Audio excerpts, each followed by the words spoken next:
আমি আয়াতে কারিমা পাঠ করেছি, ওয়া আম্মা বিনি'মাতি রাব্বিকা ফাহাদ্দিস। আল্লাহ বলেন তোমরা আমার নিয়ামতের বেশি করে চর্চা করো।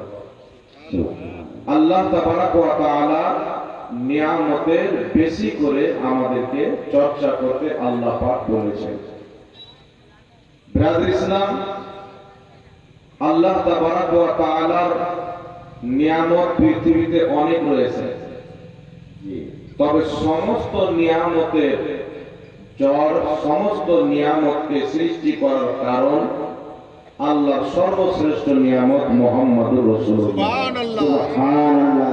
রাসূল সাল্লাল্লাহু আলাইহি ওয়াসাল্লামকে যদি সৃষ্টি না করা হতো, কুল জাহানের কোন নিয়ামত আল্লাহ সৃষ্টি করত না। হাকিম আল মুস্তাদরাক আলা সাহিহাইনের মধ্যে হাদিস রয়েছে, আদম আলাইহিস সালাম আল্লাহর কাছে দোয়া করছেন, আল্লাহ তুমি আমাকে ক্ষমা করে দাও বিহাক্কে মুহাম্মাদি, তোমার নবী মুহাম্মাদের ওসিলায়। সুবহানাল্লাহ। তো আল্লাহ বললেন, আদম তুমি আমার নবী মুহাম্মদ সাল্লাল্লাহু আলাইহি সাল্লামকে কি করে চিনলে? এখন তো আমি তিনাকে দুনিয়াতে পাঠাইনি।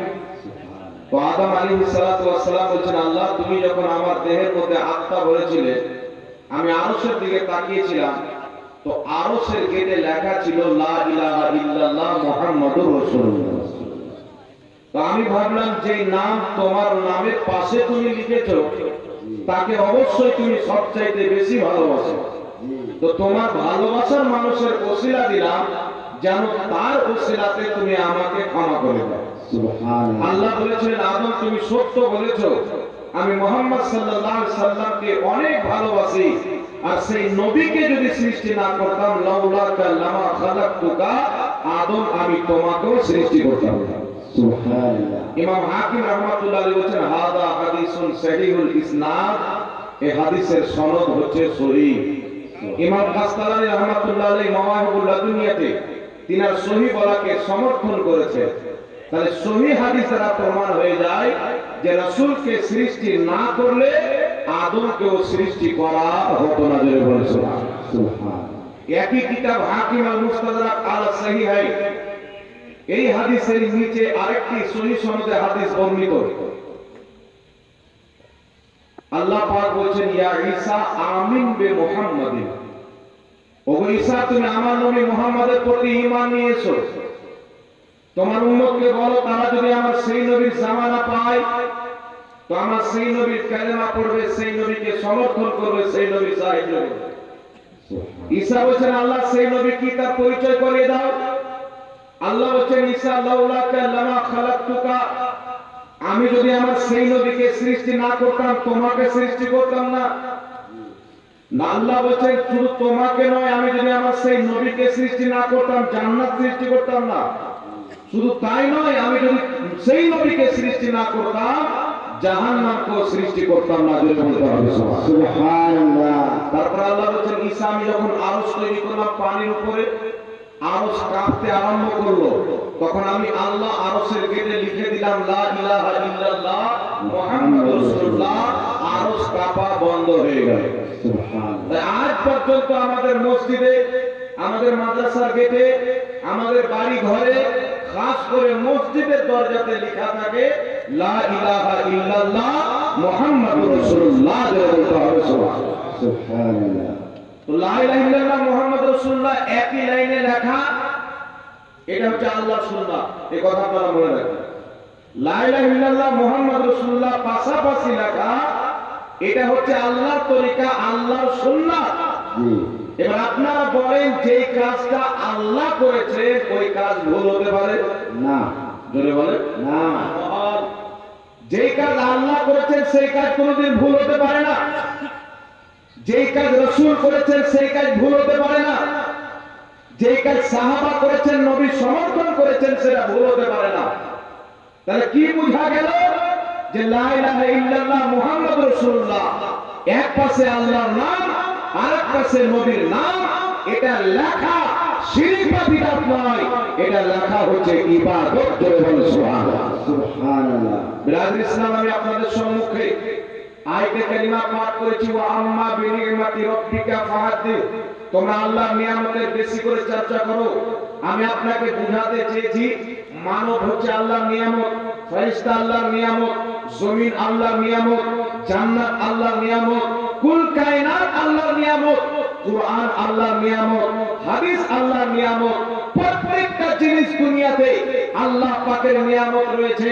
তবে আমি আপনাকে এটাই বুঝাইতে চাই, এই সমস্ত নিয়ামত যে নিজের ওজন পেয়েছে মা আমিনার লাল মুহাম্মদ রাসূলুল্লাহ কারণে পেয়েছে। বলেন সুবহানাল্লাহ। এই নবীকে যদি সৃষ্টি না করা হতো, না জান্নাত হতো, না জাহান্নাম হতো, না আদম হতেন, না ঈসা আলাইহিস সালাম হতেন। নবী মুস্তাফা হয়েছেন বলে আদম থেকে নিয়ে ঈসা আলাইহিস সালাম পর্যন্ত প্রত্যেক পয়গম্বরকে আল্লাহ তাবারক ওয়া তাআলা নবুয়ত দান করেছেন। তার জন্যই ইমাম ইবনে আসাকির নিজের তারিখ গ্রন্থের মধ্যে হাদিস নিয়েছেন মারফু সনদে। হযরত আব্দুল্লাহ ইবনে আব্বাস বর্ণনা করছেন, রাসূল পাক বলেছেন, জাআনি জিবরিল আলাইহিস সালাম, একদিন জিবরিল আলাইহিস সালাম আমার নিকটে অবতরণ করলেন, আমার নিকটে উপস্থিত হলেন। উপস্থিত হওয়ার পরে বলেন, ইয়া রাসূলুল্লাহ ইন্নাল্লাহ তাআলা আযজা ওয়া জাল্লা, ইয়া রাসূলুল্লাহ নিশ্চয়ই আল্লাহ তাআলা আযজা ওয়া জাল্লা বলেন যে আমার নবীকে যদি সৃষ্টি না করতাম আমি আল্লাহ কুল কায়নাতকে সৃষ্টি করতাম না। তাই যুগ শ্রেষ্ঠ ইমাম মোল্লা আলী কারি নিজের কিতাব শারহুস সিফার মধ্যে লিখতেছেন, নবীকে যদি সৃষ্টি না করা হতো কুল কায়নাতের কিছু সৃষ্টি করা হতো না। এটাই হচ্ছে সহি কথা। ইমাম আজলুমি রাহমাতুল্লাহ আলাইহি নিজের কিতাব কাশফুল খাফার মধ্যে লিখতেছেন, নবীকে সৃষ্টি না করা হলে কুল কায়নাত সৃষ্টি করা হতো না। এটাই হচ্ছে বিশুদ্ধ কথা। তাই আলা হযরত ইমামে আহলে সুন্নাত মুজাদ্দিদে দ্বীন ও মিল্লাত ইমাম আহমদ রাজা খান ফাজিলে বরেলভী আহলে সুন্নাতের ইমাম যখন দেখলেন হাদিসের কথা, নবীকে সৃষ্টি না করলে কিছুই সৃষ্টি করা হতো না, মুহাদ্দিসদের আকীদা নবীকে সৃষ্টি না করলে কিছুই সৃষ্টি করা হতো না, ইমাম আহলে সুন্নাত আলা হযরত হাদিসের আকীদা বয়ান করতে গিয়ে বলছে, वो जो ना थे तो कुछ ना था, वो जो ना हो तो कुछ ना हो, जान है वो जहान की, जान है तो जहान है। सुभानाल्लाह सुभानाल्लाह। आई ब्रादर इस्लाम, আমার বুঝানোর উদ্দেশ্য হচ্ছে আজ আপনি পিতামাতার মাধ্যমে দুনিয়াতে এসেছেন, এটা মনে করিয়েন না মা বাবার কারণে চলে এসেছে। আপনাকে সৃষ্টি করা হয়েছে, কুল কায়নাতকে সৃষ্টি করা হয়েছে মুহাম্মদ রাসূলুল্লাহর ওসিলায়, মুহাম্মদ রাসূলুল্লাহর সাদকাতে তৈরি করা হয়েছে। তিনাকে সৃষ্টি না করলে জমিন আসমান কুল কায়নাত সৃষ্টি করা হতো না। যার কারণে আমরা আহলে সুন্নাত ওয়াল জামাত সারা পৃথিবীতে বাচ্চা জন্ম নিলে আমরা আনন্দ প্রকাশ করি, মেয়ে জন্ম নিলে আনন্দ প্রকাশ করি, চাকরি লেগে গেলে আনন্দ প্রকাশ করি, কোনো খাস নিয়ামত পেয়ে গেলে আনন্দ প্রকাশ করি, নতুন গাড়ি কিনে নিলে আনন্দ প্রকাশ করি। কিন্তু সারা পৃথিবীর আনন্দ যেই মুস্তাফার কদমে পড়বা, সেই মুস্তাফার আগমনের আনন্দ, নবীর জন্মের তারিখ 12 রবিউল আউয়ালে করে বল সুবহানাল্লাহ সুবহানাল্লাহ। সমস্ত খুশি, সমস্ত আনন্দ নবী মুস্তাফার কদমে পড়বা। এই রাসূল যদি না আসতেন আনন্দ পাওয়া যেত না, এই রাসূল যদি না আসতেন পৃথিবী অযুদে আসতো না। যেই রাসূলের কারণে সারা কুল কায়নাত পেয়েছি, ওই রাসূলের আগমনে খুশি হতে হবে কি হবে? হবে। জোরে বলতে হবে হবে, অবশ্যই খুশি হতে হবে। আজ আমরা আহলে সুন্নাত ওয়াল জামাত নবী মুস্তাফার জন্মের দিনে মিলাদুন নবী পালন করি। জোরে বলতে হবে বাবা, পালন করি কি করি আমরা? রাসূলুল্লাহর আগমন দিবসে ঈদে মিলাদুন নবী পালন করি। পৃথিবীতে কিছু দানি টুপিওয়ালা দানা করে দিয়েছে। জি, এরা মানুষকে বলতে চায় যে ঈদ হলো দুটা, ঈদুল ফিতর, ঈদুল আযহা। ঈদ মিলাদুন নবী কোথায় থেকে আসলো? ঈদুল ফিতরের নামাজ 2 রাকাত, ঈদুল আযহার নামাজ 2 রাকাত, 6 তাকবীরের সহিত। তো ঈদ মিলাদুন নবীর নামাজ কই? ঈদ মিলাদুন নবীর নামাজ কই? ঈদ তো দুটাই, ঈদুল আযহা, ঈদুল ফিতর। কিন্তু এটা শরীয়তের আকীদা নয়, এটা হচ্ছে ইহুদি খ্রিস্টানদের আকীদা। দুটোই এটা ইহুদি খ্রিস্টানের আকীদা হতে পারে, মুসলমানের আকীদা হলো একজন মুমিনের জন্য বছরে 365 দিন হলো ঈদের দিন। সুবহানাল্লাহ। আমি আপনাকে বলতে দেব, একটু লক্ষ্য করে শুনবেন বাবা। সর্বপ্রথম যারা বলতে চায় বাংলাদেশে কিছু গাধা মৌলবি বসে এইভাবে ঘুমটা দিয়ে বসে আছে, পরিচয় দিচ্ছে যে আমার নবীর সুন্নাত, তিনি ইহুদির সুন্নাত। উঠান বুখারী শরীফ সাহাবায়ে কেরাম বলছে বদরের যুদ্ধে যে ইহুদিরা লড়াই করতে এসেছিল মুসলমানদের সাথে, তাদের মাথাতে ঘোমটা ছিল। উঠান মুসলিম শরীফ, হযরতে আনাস মেম্বারে উঠেছেন বক্তব্য দেওয়ার জন্য। হযরতে আনাস দেখছেন অনেক সাহাবী মাথায় ঘোমটা দিয়ে এসেছে। হযরতে আনাস বলছেন, শুনো, বদরের যুদ্ধ তোমাদেরকে দেখে বদরের ইহুদিদের মতো লাগছে, তারাও যুদ্ধ করতে মাথায় ঘোমটা দিয়েছে। তো মাথায় ঘোমটা দেওয়া ইহুদিদের তরিকা, মাথায় টুপি অথবা পাগড়ি দেওয়া মুহাম্মদ রাসূলুল্লাহ যার তরিকাই হচ্ছে ইহুদি, যার লেবাস হচ্ছে খ্রিস্টানদের লেবাস, তাদের মুখ থেকে আপনি হাদিস কি আশা করতে পারেন? তাদের মুখ থেকে সঠিক বার্তা কি আপনি ভাবতে পারেন যে তারা আমাদেরকে সঠিক বার্তা দিবে? কোনোই মতে দিতে পারে না। যেই ব্যক্তি ইহুদির কালচারকে নিজের কালচার বানিয়ে নিয়েছে, ইহুদির লেবাসকে নিজের লেবাস বানিয়ে নিয়েছে, তাদের বক্তব্য শোনা যাবে না। আহলে সুন্নাত ওয়াল জামাত যারা নবী মুস্তাফা সুন্নাতকে নিয়েছে, তাদের বক্তব্য শুনতে হবে মুসলমান। ভাই ব্রাদার ইসলাম, আজকে আপনাকে বলতে চাই, আমরা মিলাদুন নবী পালন করি। তারা বলতে কি চাই? নাম কি? আহলে হাদিস। আচ্ছা বলেন তো বাবা, আহলে হাদিস কাকে বলে? যারা হাদিস বিশারদ। হাদিস বিশারদ কাকে বলে? লক্ষ লক্ষ হাদিসকে নিয়ে যারা লড়াঘাটা করে। যার 5 লক্ষ হাদিস মুখস্থ, 3 লক্ষ হাদিস মুখস্থ, 6 লক্ষ হাদিস মুখস্থ, 10 লক্ষ হাদিস মুখস্থ, তারা হলো আহলে হাদিস। আর পেশাব করার পরে পাইলে নানা বানতে যান না, ও বলছে আমরা আহলে হাদিস। তো নামটাই তো বিদআত, তো ধর্মটা কি হবে? আহলে হাদিস কোন জাল লোকের নয়, আমার আপনার মতন মৌলবীর উপাধি নয়।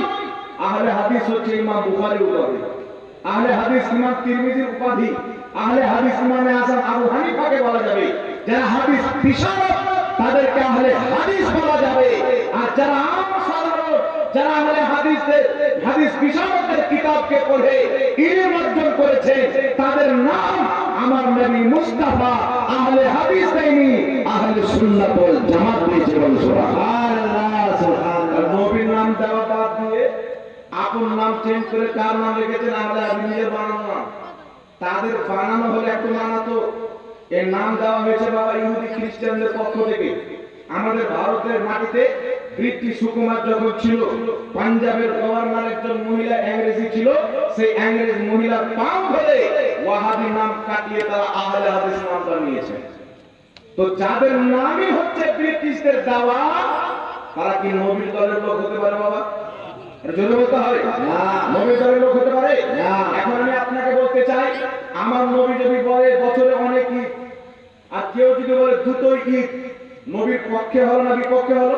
বিপক্ষে। লামাযাবি আনাম আহলে হাদিস বলতে চাই যে দুটো ঈদ, ঈদুল ফিতর, ঈদুল আযহা। আর নবী বলেন আল জুমআতু ঈদুল লিল মুমিনিন, প্রত্যেক জুমা হচ্ছে মুসলমানদের জন্য ঈদ। সুবহানাল্লাহ। প্রত্যেক জুমা মুসলমানদের জন্য ঈদ। তো বছরে কম করে 52টি জুমা আছে, তাহলে কি বোঝা গেল? এই দুটি দিন বাদ দিয়ে 52টি ঈদের দিন আমার নবী দিয়েছেন। সুবহানাল্লাহ, জোরে বলতে হবে সুবহানাল্লাহ। তাহলে যে ব্যক্তি বলতে চায়, ঘুমটাওয়ালা নবী বলতে চায় যে দুটোই ঈদ রয়েছে, তাহলে তার কথাটা সঠিক হবে না? বেঠিক? নবীর হাদিসের খেলাফ, তাই এদের বক্তব্য শোনা হারাম। বক্তব্য তাদের শুনতে হবে যারা নবীর হাদিস মোতাবেক ফতোয়া দিবে। বলেন সুবহানাল্লাহ। এখন আপনাদেরকে বলতে চাই, ঈদের দিন কটা? জুমার দিন ঈদ। জুমার দিন ঈদ হওয়ার কারণটি কি? জুমার দিন ঈদ হওয়ার কারণ হচ্ছে ইবনে মাজাহ শরীফ, রাসূলের পাক বলেছে জুমার দিন হচ্ছে সমস্ত দিনের সরদার এবং মুসলমানদের জন্য ঈদের দিন। নবী আমার কারণ কয়েকটি বয়ান করেছে, তার মধ্যে একটি কারণ নবী বয়ান করছেন ফিহি খুলিকা আদম। জুমার দিন এই জন্য ঈদের দিন যে এই দিনে আদমকে সৃষ্টি করা হয়েছে। সুবহানাল্লাহ, আর জোরে বলুন সুবহানাল্লাহ। সুবহানাল্লাহ। জুমার দিনে আদমকে সৃষ্টি করার কারণে আল্লাহ পৃথিবীর মুসলমানদের জন্য জুমার দিনকে ঈদের দিন বানিয়ে দিয়েছে। এই মুসলমান জিজ্ঞাসা করতে চায়, আদমের সৃষ্টির দিন যদি ঈদের দিন হয়ে যায়, যিনি আদমের নবী, যিনাকে সৃষ্টি না করলে আদমকে সৃষ্টি করা হতো না, সেই নবী মুস্তাফার জন্মের দিন ঈদের দিন কেন হবে না? বলে বল সুবহানাল্লাহ। ভাবতে হবে, এটা বুঝতে হবে মুসলমান। তাই এদের ধোঁকাতে না পড়ে নিজের ঈমানকে মজবুত রাখতে হবে। যারা তাদের লাইনে দেওয়া হয়, যারা তাদের সমাজে চলে, আমি বলবো ভাই, যারা নবীর পক্ষের লোক তাদের পক্ষে চলে আসে, যারা নবীর বিপক্ষের লোক তাকে তালাক দিয়ে দেন। যতই বড় জ্ঞানী হোক, যতই বড় মাস্টার ডাক্তার হোক, আপনি যদি কোনো মাস্টার ডাক্তারকে অনুসরণ করেন, যে ডাক্তার পথ নষ্ট হয়ে গেছে, তাকে যদি আপনি অনুসরণ করেন, আপনি ঈমান বাঁচাতে পারবেন না। আজকে আমার বিষয় হচ্ছে ঈমান, আজকে আমার বিষয় হচ্ছে আকীদা। আর আমি এটা চ্যালেঞ্জ করে বলতে পারি, এই পৃথিবীর মাটিতে যাদের আকীদা রোজা গরিব নামাজের আকীদার সাথে মিলে, যাদের আকীদা আব্দুল কাদের জিলানী গৌসে আজমের সাথে মিলে, যাদের আকীদা ইমামে আজম আবু হানিফার সাথে মিলে, যাদের আকীদা কারবালার ইমামে হুসাইনের সাথে মিলে, যাদের আকীদা মক্কা মদিনার আবু বকর সিদ্দিকের সাথে মিলে, যাদের আকীদা নবী মুস্তাফার দেওয়া আকীদা, তাদের নাম হলো আহলে সুন্নাত ওয়াল জামাত। সুবহানাল্লাহ। তারাই হচ্ছে সুন্নি, আজকে তারাই হচ্ছে আহলে সুন্নাত ওয়াল জামাত। আমি আপনাকে বলতে চাই, মুসলমান, ঈদ শুধু দুটোই নয়, মুসলমানের প্রত্যেকটি দিন হচ্ছে ঈদের দিন। কেমন করে ঈদের দিন? আপনার সম্মুখে বলতে চাই, ইমাম ইবনে রজব হাম্বলি রাহমাতুল্লাহ আলাইহি একটি কিতাব লিখেছে, যে কিতাবটি বেইরুত লেবানন থেকে ছাপা হয়েছে। সেই কিতাবটির নাম হলো লাতাইফুল মাআরিফ। সেই কিতাবের মধ্যে লিখতেছে, কুল্লু ইয়াউমিন কানা লিল মুসলিমিনা ঈদান, প্রত্যেক দিন হচ্ছে মুসলমানের জন্য ঈদের দিন। সুবহানাল্লাহ।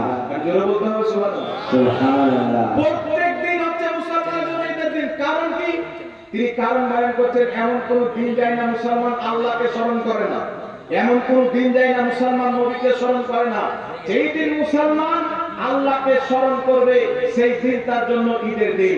12 রবিউল আউয়ালে মুস্তাফার স্মরণে যেই মুসলমান মুস্তাফাকে স্মরণ করে মিলাদুন নবী পালন করে, 12 রবিউল আউয়াল তাদের জন্য ঈদের দিন।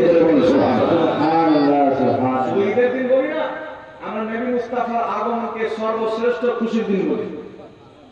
ঈদ মানে খুশি, সর্বশ্রেষ্ঠ খুশি। নবীর আগমনের খুশির সামনে ঈদুল ফিতরের খুশির কোনো হাইসিয়াত, নবীর আগমনের খুশির সামনে ঈদুল আজহার খুশির কোনো হাইসিয়াত। আমি একটা বুখারী শরীফের হাদিস শোনাই। বুখারী শরীফের মধ্যে হাদিস রয়েছে, হাকিম আল মুস্তাদরাক আলা সাহিহের মধ্যে হাদিস রয়েছে। সাহাবী রাসূল বলে, যেই দিন নবী পাক সাল্লাল্লাহু আলাইহি সাল্লাম মক্কা থেকে হিজরত করে মদিনা শরীফ এসেছে, সেই দিন মদিনা শরীফের সর্বশ্রেষ্ঠ খুশির দিন। সুবহানাল্লাহ। সেই দিনের মতন খুশির দিন সৃষ্টি দুনিয়া থেকে নিয়ে কিয়ামত পর্যন্ত হবে না, যেই দিন নবী মক্কা থেকে মদিনা গিয়েছে। তো যেই দিন নবী মক্কা থেকে মদিনা গিয়েছে, সেই দিন যদি মদিনাবাসীর জন্য ঈদুল ফিতর চাইতে আলা হয়ে যায়, ঈদুল আযহা চাইতে আলা হয়ে যায়, যেই দিন নবী মুস্তাফা আল্লাহর পক্ষ থেকে পৃথিবীর পক্ষে এসেছেন, সেই দিন হচ্ছে সমস্ত দিনের উপরে ভারী হয়ে গেল। সুবহানাল্লাহ।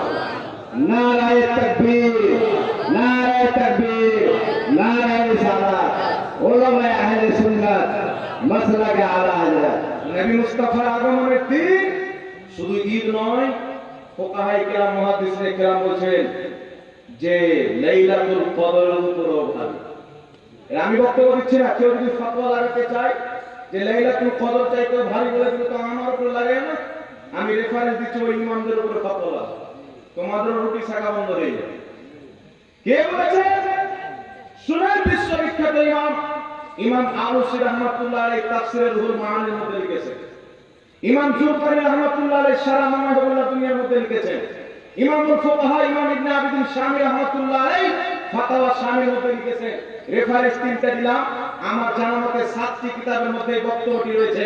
তিনারা বলতেছেন, আন্না আফদালাল লায়ালি লাইলাতু মাউলিদিহি, নিশ্চয় দুনিয়াতে যত ফজিলতপূর্ণ রাত্রি রয়েছে, তার মধ্যে সর্বশ্রেষ্ঠ রাত্রি নবী মুস্তাফা মিলাদের রাতে। সুবহানাল্লাহ। সুবহানাল্লাহ। সর্বশ্রেষ্ঠ রাত হচ্ছে কার? নবীর জন্মের রাত, সুম্মা লাইলাতুল কদর, তারপরে কদর রাত, তারপরে বারাতের রাত, তারপরে আপনার মিলাদের রাত। এইভাবে আপনারা লিস্ট কায়েম করে দিলেন। কেন সর্বশ্রেষ্ঠ রাত্রি বললেন? তিনারা বলছেন শুনো, আল্লাহ কোরআন পাকের মধ্যে বলেছে ইন্না আনজালনাহু ফি লাইলাতিল কদরি ওয়া মা আদরাকা মা লাইলাতুল কদরি লাইলাতুল কদরি খায়রুম মিন আলফি শাহর। আল্লাহ বলছেন এই লাইলাতুল কদর হাজার মাসের চাইতে উত্তম। উত্তম হওয়ার কারণ কি? এই রাত্রিতে কোরআন অবতীর্ণ হয়েছে। ফুকাহায়ে কেরাম বলছেন শুনো, যেই রাত্রিতে কোরআন অবতীর্ণ হয়েছে সেই রাত্রি যদি হাজার মাসের চাইতে উত্তম হয়, যেই 12 রবিউল আউয়ালে কোরআন ওয়ালা নবী মুস্তাফা এসেছে, ওই লাইলাতুল কদর। সুবহানাল্লাহ। मगर समझ वाले को समझ में आएगी बात।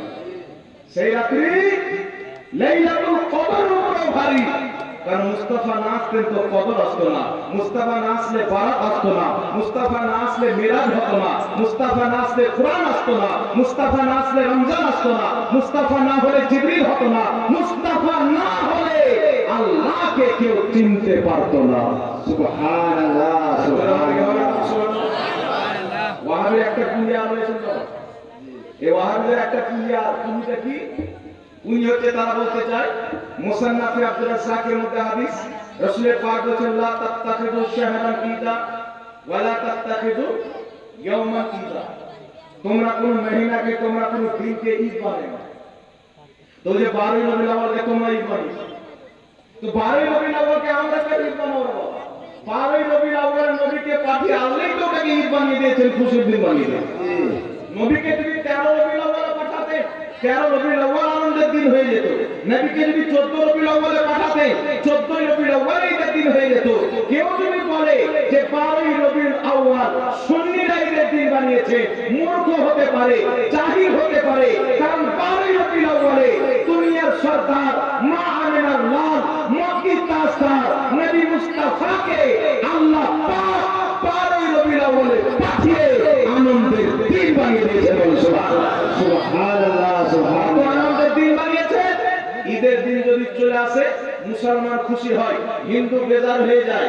ঈদের দিন যদি চলে আসে মুসলমান খুশি হয়, ইহুদি খ্রিস্টান বেজার হয়ে যায়।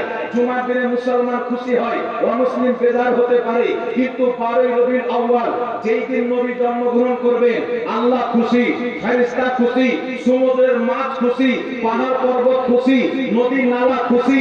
আর দুনিয়া তো দুনিয়া, আমার আল্লাহ এত খুশি, মহান রব্বুল আলামিন প্রত্যেক আকাশে একটি করে নূরের স্তম্ভ দিয়ে সাত আকাশকে নবী মুস্তাফার আগমনে আমার আল্লাহ লাইটিং করেছেন। সুবহানাল্লাহ, সুবহানাল্লাহ। ইমাম জালালউদ্দিন সুয়ুতী রাহমাতুল্লাহ আলাইহি নিজের কিতাব খাসাইসুল কুবরার মধ্যে লিখতেছেন হাদিস, রাসূলের পাক বলেছেন মিরাজের রাত্রিতে প্রথম আকাশ গেলাম, দেখি একটা বিশাল বড় নূরের স্তম্ভ, খাম্বা। দ্বিতীয় আকাশে গেলাম, আরেকটি খাম্বা। তৃতীয় আকাশে গেলাম, আরেকটি খাম্বা। প্রত্যেক আকাশে নবী আমার একটি করে স্তম্ভ দেখছেন, খাম্বা। নবী বলছেন জিবরিল এই খাম্বাগুলো কিসের? জিবরিল বলছেন ইয়া রাসূলুল্লাহ আপনি জানেন না? যেই দিন আল্লাহ আপনাকে দুনিয়াতে পাঠাবে প্রত্যেক আকাশে একটি করে খাম্বা দিয়ে সাত আকাশকে লাইটিং করেছে। সুবহানাল্লাহ। নবী মুস্তাফাকে পাঠানোর খুশিতে যদি আল্লাহ লাইটিং করে, নবী মুস্তাফাকে পাওয়ার খুশিতে মুসলমান লাইটিং করবে। সুবহানাল্লাহ। আজ মুসলমানেরা সে কি করবে? সে তো জ্বলবে। আবার কিছু ডুপ্লিকেট মাল বেরিয়েছে, রংবাজ, কিটকিটি না কি বলে গিরগিটি। এরা বলতে চাই হুজুর 12 রবিউল আউয়াল নবী জন্মগ্রহণ করেছেন, 12 রবিউল আউয়াল ইন্তিকাল করেছেন। বলে কি বলবো? তো তোমরা খুশিটা নিচ্ছ জন্ম, ইন্তিকালের দুঃখটা কেন নিচ্ছ না? তো আমরা সুন্নিরা খুশি নিয়েছি, তোমরা বউ বেটে নিয়ে একদিন কান তো দেখি 12 রবিউল আউয়াল। তো দুটার মধ্যে তোমরা তো কোনোটাই নাও না, কি বলবো? দুটার মধ্যে তোমরা তো কোনোটাই নাও না, কান্না করছো আর না খুশি করছো। তোমাদের পিতা ইবলিসের মতন টাকটিক করে মারে, লাল মরিচ লেগে যায়, লাগলে না। বলে এই দিনে নবী এলো, এই দিনে নবী গিয়েছেন। সর্বপ্রথম মনে রাখবেন নবী 12 রবিউল আউয়ালে জন্মগ্রহণ করেছেন, আল বিদায়া ওয়ান নিহার মধ্যে সহিহ হাদিস। আর নবী 12 রবিউল আউয়ালে ইন্তিকাল করেছেন। ইমাম বদরুদ্দিন আইনি বুখারী শরীফের সারা উমদাতুল কারির মধ্যে লিখছে জাল হাদিস। কথা হচ্ছে নবী 12 রবিউল আউয়ালে জন্মগ্রহণ করেছেন, কথাটি জাল। নবী 12 রবিউল আউয়ালে জন্মগ্রহণ করেছেন, এই হাদিসটি সহিহ। আর 12 রবিউল আউয়ালে নবী ইন্তিকাল করেছেন, এই কথাটি জাল কথা। আর যদি মেনে নেওয়া হয় যে নবী 12 রবিউল আউয়ালে ইন্তেকাল করেছে, তো আমাদের নবী ইন্তেকাল করে শেষ হয়ে যায়নি। দয়াল নবী মুস্তাফা এখন পর্যন্ত নিজের রওজাতে জিন্দা নবী আছে। উম্মত কি করে আমার নবী রওজাতে বসে বসে দেখতে পাই। সুবহানাল্লাহ সুবহানাল্লাহ। তোমাদের নবী মরে সরে চলে গেছে, তোমরা কান্না করো, আমাদের কি আছে? আমাদের নবী কালকেও জিন্দা, আমাদের নবী আজকেও জিন্দা, আমাদের নবী কিয়ামত পর্যন্ত জিন্দা। তাই দয়াল নবী মায়ের নবী বলছে, মুসনাদে আবু ইয়ালার সহিহ হাদিস, রাসূল পাক বলছে, আল আমবিয়াউ আহইয়াউন ফি কুবুরিহিম ইউসাল্লুন। আল্লাহর প্রত্যেক নবী নিজের কবরে জিন্দা, নামাজ আদায় করে। তাই বেরেলি সরকার নবী মুস্তাফার দেওয়া আকীদা সুন্নিদেরকে দিতে গিয়ে বলছে, তু জিন্দা হে আল্লাহ, তু জিন্দা হে আল্লাহ, মেরে চশমে আলম সে ছুটানে ওয়ালা। সুবহানাল্লাহ সুবহানাল্লাহ। বেরেলি আলা হযরত নবীর আকীদা দিয়েছেন, তাই ওয়াহাবি বলেন বিদআতি। জি। সাহাবা আকীদা দিয়েছেন, তাই বলছেন বিদআতি। আলা হযরত বলেন আমাকে বিদআতি বলো পরোয়া নাই, আমাকে মুশরিক বলো পরোয়া নাই। আমি আহমদ রাজার জন্ম নিয়েছি, নবী মুস্তাফার দেওয়া আকীদা মানুষের কলবে ভরে দিব।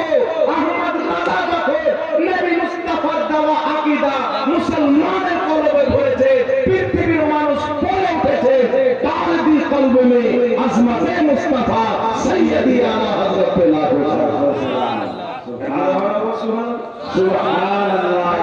একটা কথা মনে রাখবেন, নবী জন্ম নিয়েছেন 12 তারিখে, কিন্তু 12 তারিখে ইন্তেকাল করেননি। এটা জাল কথা, ইমাম বাদুর নাইনি বলছেন, আমি বলছি না। জি। কেউ যদি ফাতোয়া লাগাতে চায় ইমামদের উপরে লাগাবে। জি। ওহবিটি সব তালাক দিয়ে না, কি বলবো, জাহাঙ্গীর নবীকে কিছু বলছিল তালাক না হোক, বড় বড় ইমামদেরকে যদি ফাতোয়া লাগিয়ে দেয়, শিরকের ফাতোয়া লাগিয়ে দেয়, তাহলে বউ থাকবে বাবা না। কোন ইমাম কোন মুসলমানকে যদি শিরকের ফাতোয়া দেয়, বউটা যাবে কি যাবে না? যাবে। বউ যখন তালাক হয়ে গেল, বাচ্চা কাচ্চা হালাল হবে, সবটাই চলে যাবে। তাই বলে ইসলাম 12 রবিউল আউয়াল ঈদে মিলাদুন নবী, মিলাদুন নবী পালন করা নবীর সুন্নাত। এতদিন মুস্তাহাব বলতাম, এখন তো সুন্নাত পেয়েছি আমি। জি।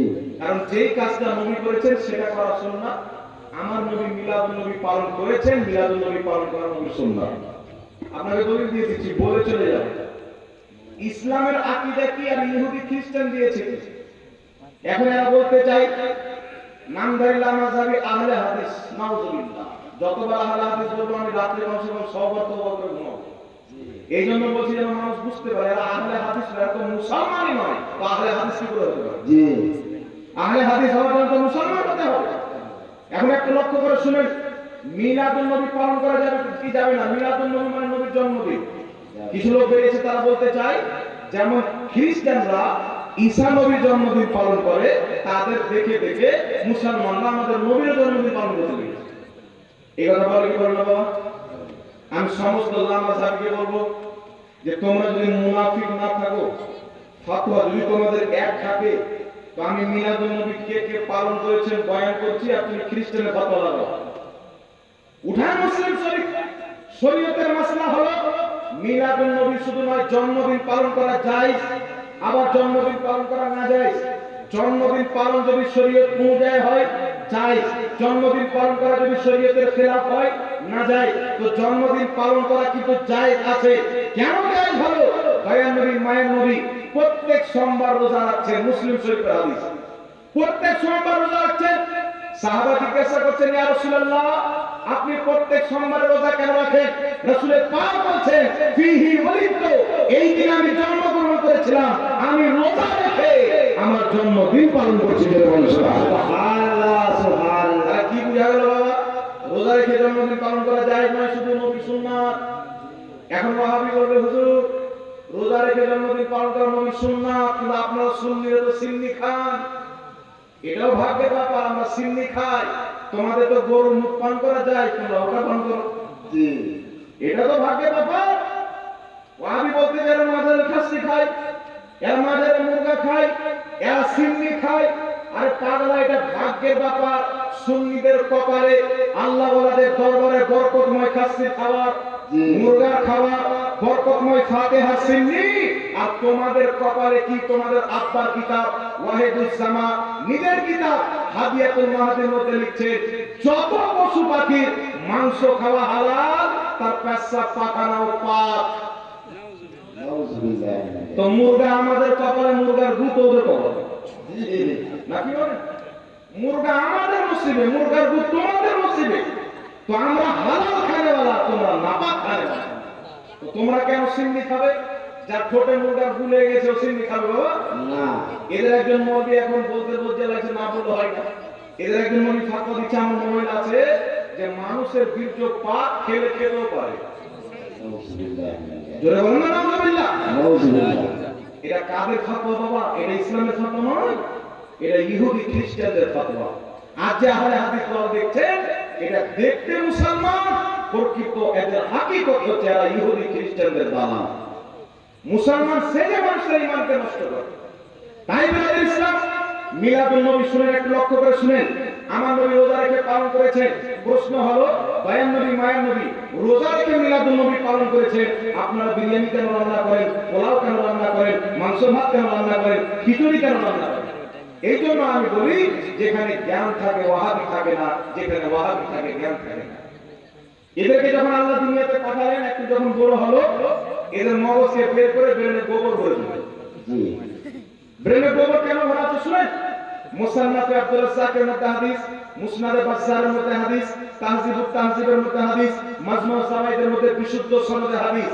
দয়াল নবী মায়ের নবী সাল্লাল্লাহু আলাইহি সাল্লাম 40 বছর বয়সে নিজের নবুয়তের প্রকাশ্য করলেন, নবুয়তকে এলান করলেন। নবুয়তের এলান করার পর নিজের জন্মদিনকে কেন্দ্র করে আমার নবী আপনার নবী একটি ছাগল জবাই করলেন, সাহাবায়ে কেরামকে জমা করলেন। জমা করার পর ছাগল জবাই করলেন। ছাগল জবাই করার পর দয়াল নবী মায়ের নবী নিজের জন্মদিনকে কেন্দ্র করে সেই ছাগলের মাংস সাহাবায়ে কেরামকে খাওয়ালেন। অর্থাৎ নবী মুস্তাফা ছাগল জবাই করে নিজের জন্মদিন পালন করলেন। বলে বলেন সুবহানাল্লাহ। মুসন্নাফে আব্দুর রাজ্জাকের হাদিস, মুসনাদে বাজ্জারের হাদিস, তাহজিবুত তাহজিব কিতাবের মধ্যে হাদিস, মাজমু সাওয়াইদের মধ্যে বিশুদ্ধ সনদের হাদিস।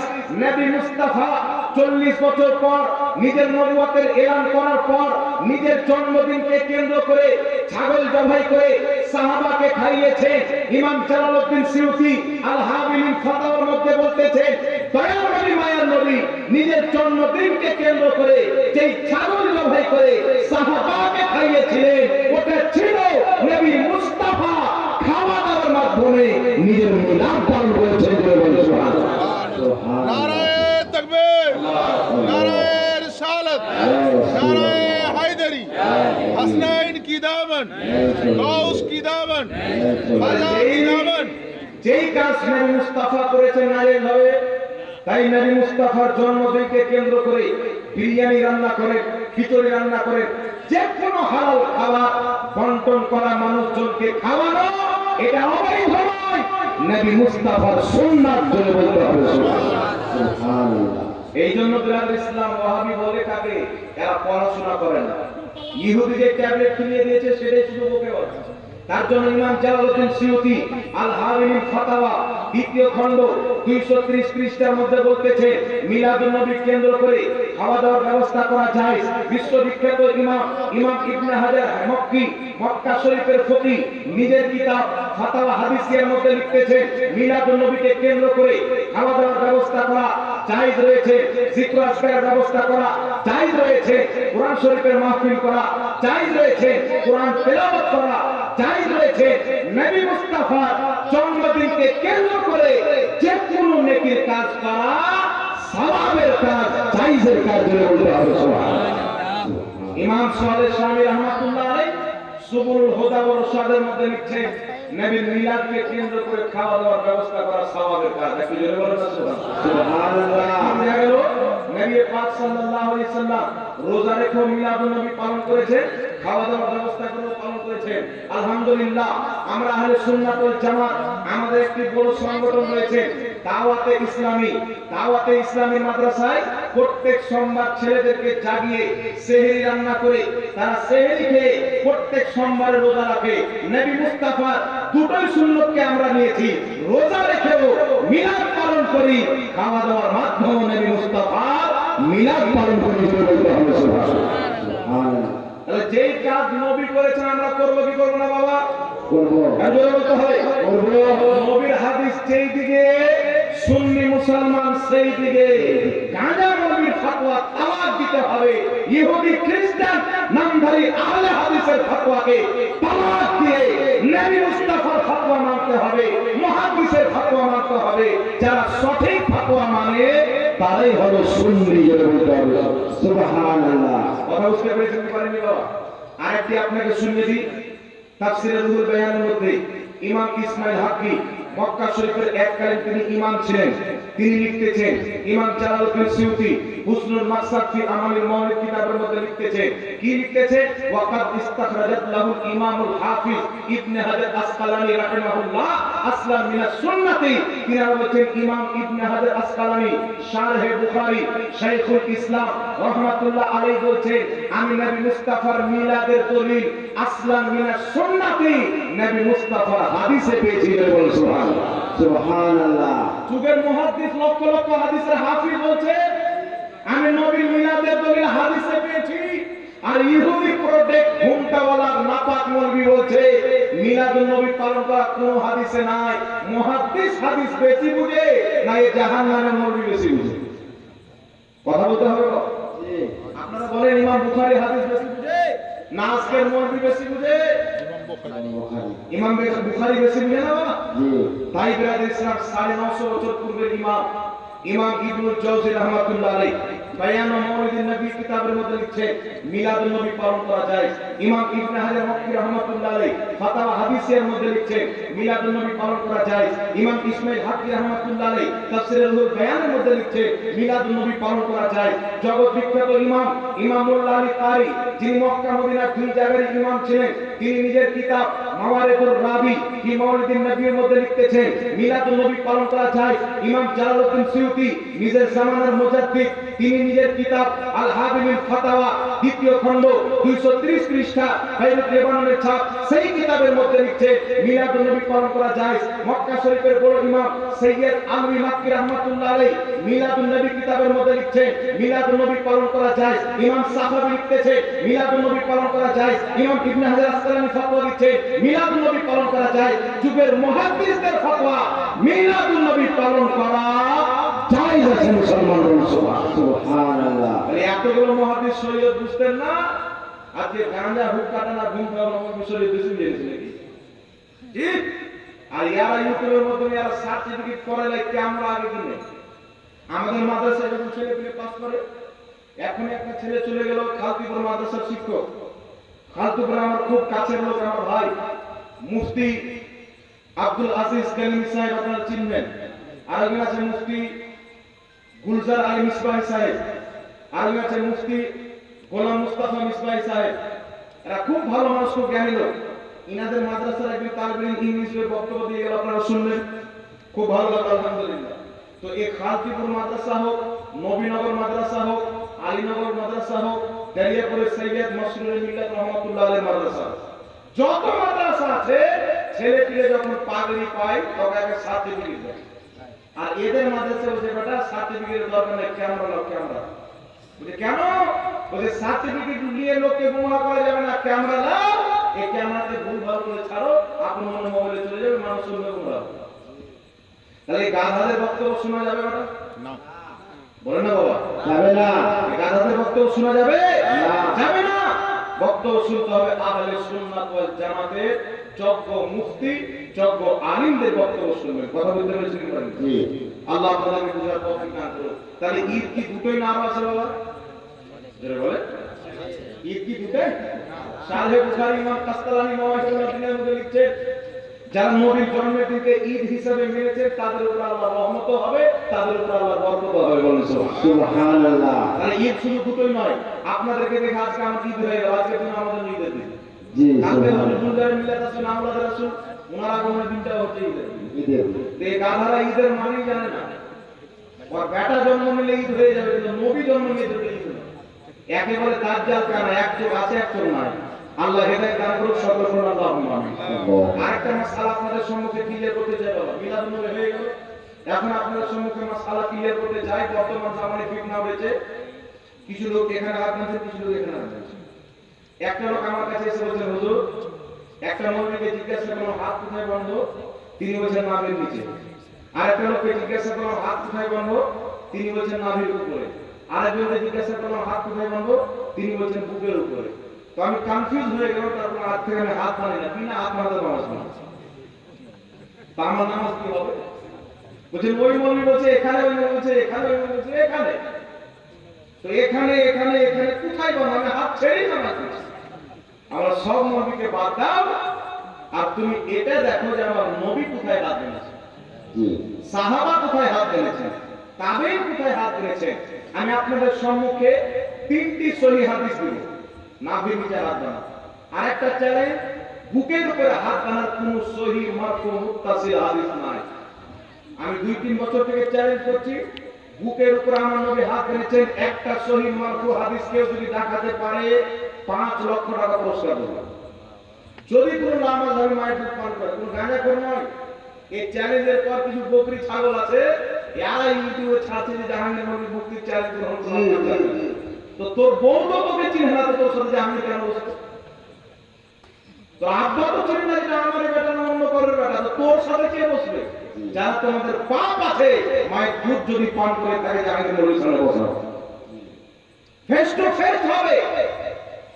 তারপরে বুঝতে পারবে যে সুন্নি জামাতের আলম থাকে না।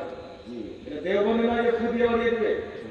এই জামাতকে বসিয়েছেন খাজা গরিব নওয়াজ, এই জামাতকে বসিয়েছেন গৌসে আজম, এই জামাতের হেফাজত করেছেন আলা হযরত, এই জামাতের খিদমত করেছেন আশরাফুল আউলিয়া, এই জামাতের খিদমত করেছেন মাসরুরে মিল্লাত। আর এই সুন্নি জামাত এমন একটি জামাত, এই জামাতের প্রতি প্রত্যেক সিলসিলার পীরদের দুআ রয়েছে এবং ছায়া রয়েছে।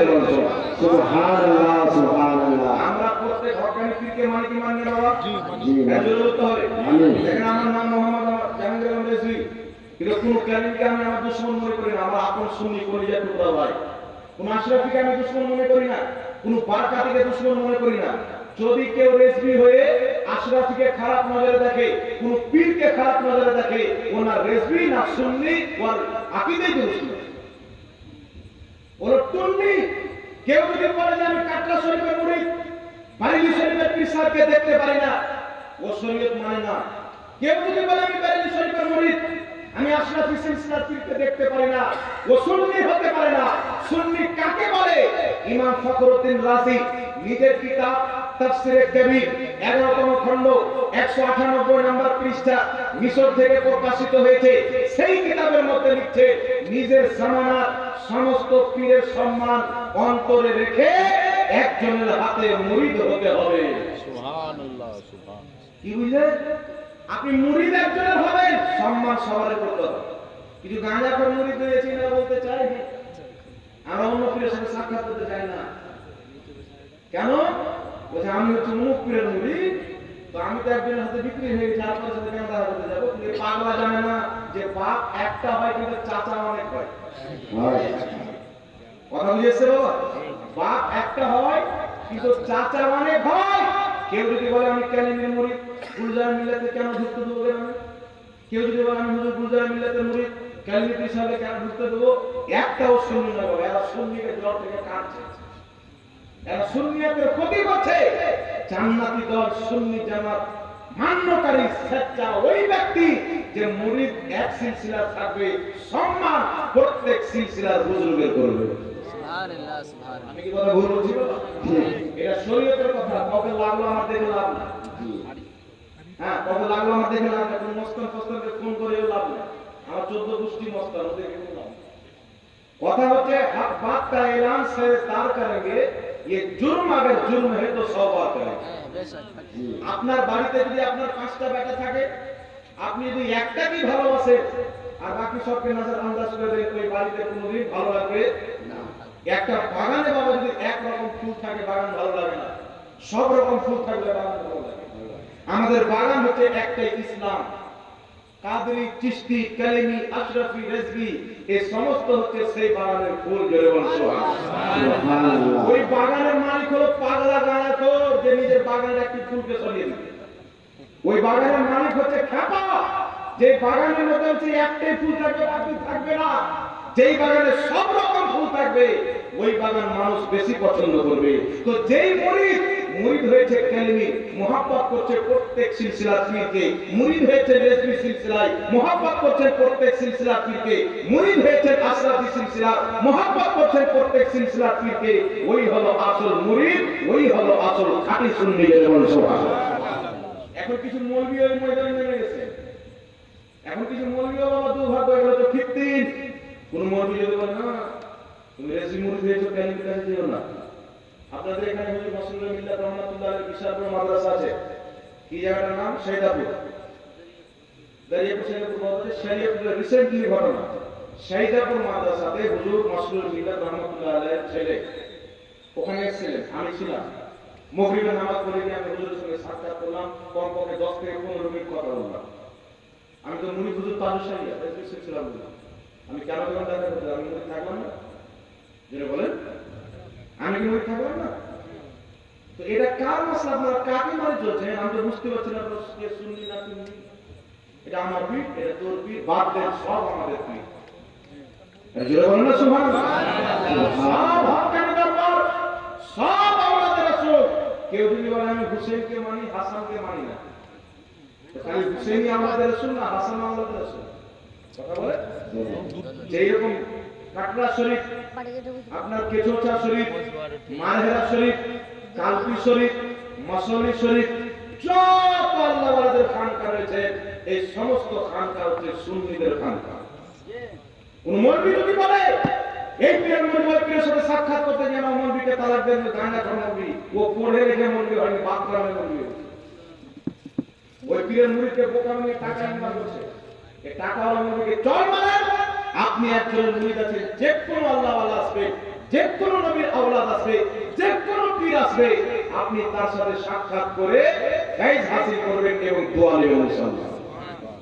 কথা বুঝে শিখাচ্ছি তো সুন্নিয়াতকে বুঝতে শিখবেন। কেউ যদি আপনাকে বলে আরে তুই তো আমরা ওই পীরের কাছে গেলি, ও শরীর সম্পর্কে জান না বাবা, এটা হচ্ছে জাহিলদের তরিকা, জাহিলদের তরিকা। আমি আলহামদুলিল্লাহ, আপনি হুজুর কাইদে মিলাদ কি নাম না, হুজুর জালালউদ্দিন আশরাফ বলেন, মাসুদ মিয়া কেলমি সাহেব বলেন, হুজুর গুলজার মিল্লাত বলেন, যত আল্লাহ আপনার ওলিদের আওলাদ আছে, যত বর্তমান জামানার পীর আছে, আমি যাদের যে এলাকায় থাকি যদি কেউ আসে আমি তার সাথে সাক্ষাৎ করতে যাই। ও তো সুন্নি জামাতের লোক নাকি বাবা? কথা বলে তো আমার সুন্নি ভাই, কি বলা হয়েছে? কুল্লু মুমিনিন ইখওয়া, প্রত্যেক ইমানদার সুন্নি মুমিন হচ্ছে ভাই ভাই। ইমানদার ভাই, যার ইমান নেই ও ভাই। কথা বুঝতে পেরেছেন কি বলেন? আল্লাহ আমাদেরকে বুঝার তৌফিক দান করুন। তাই আমি মুরিদ যার থাকি বাবা, সম্মান করতে হক্কানি পীরের করতে হবে কি হবে না? বলে পীরের নামে যেগুলো ভণ্ড হয়েছে সেগুলোকে তালাক দিতে হবে। হক্কানি পীরের সম্মান আমাদেরকে করতে হবে। আল্লাহ পাক বুঝার তৌফিক দান করুন। সকলে বলুন আল্লাহুম্মা। বলতেছিলাম বাবা, হাত আপনি কোথায় বাঁধবেন? একটা কথা মনে রাখবেন, এইভাবে বুকের উপরে হাত বাঁধার পৃথিবীর কোন কিতাবে কোন একটিও সহিহ মারফু হাদিস নাই যে আমার নবী বুকের উপরে হাত মেরেছেন। যদি কোন মায়ের একটা মারফু হাদিস সহিহ লাগাইতে পারে 5 লক্ষ টাকা তাকে পুরস্কার দেওয়া হবে, অন দ্য রেকর্ড। বলে চলে যাচ্ছি না, রেকর্ড হচ্ছে। তবে কোন গাঁজাখোর, কোন বকরি খোয়ারের ছাগল, এই গাধা যদি চ্যালেঞ্জ অ্যাকসেপ্ট করে বসা হবে না, তার যোগ্যতা দেখতে হবে। কারণ মুনাজারা যদি করা হয় তাহলে দুইজনকে সমান হতে হবে। আপনি বকরির সাথে হাতিকে লড়ান তাহলে হবে? হাতির সাথে বকরিকে লড়ান তো হবে বাবা? চেহারা যারা আমার ছাত্ররা ওকে 14 বছর পড়াবে, আমার ছাত্ররা ওকে 14 বছর পড়াবে, ওই যদি আমার চ্যালেঞ্জ অ্যাকসেপ্ট করে ওই গাধার সাথে বসাই মানে আমার অপমান। জি, তো যারা বড় মুরগি আছে নিয়ে আসো, ময়দানে হিম্মত যদি থাকে অ্যাকসেপ্ট করো। দেখা একটি হাদিস আমি প্রমাণ করব, সহিহ ইবনে খুজাইমার হাদিস দেয়, ওই হাদিসকে আমি কি বলবো? লামাজ হাদিসের 5 জন ইমাম বলেছে হাদিসটি দই। সহিহ ইবনে খুজাইমার বুকের উপরে হাত বাঁধা লামাজ হাদিসের 5 জন ইমাম বলেছে হাদিসটি দই। আবু দাউদের বুকের উপরে হাত বাঁধা হাদিস তাদের কিতাবে লেখা আছে দই। যত হাদিসকে তারা সহিহ বলছে তাদের কিতাব থেকে প্রমাণ করব হাদিসগুলি দই। তবে আমরা যে নামের উপরে হাত বাঁধি, মুসান্নাফে ইবনে আবি শাইবার হাদিস, হযরত ওয়াইল ইবনে হুজুর নিজের কিতাব থেকে বর্ণনা করছেন।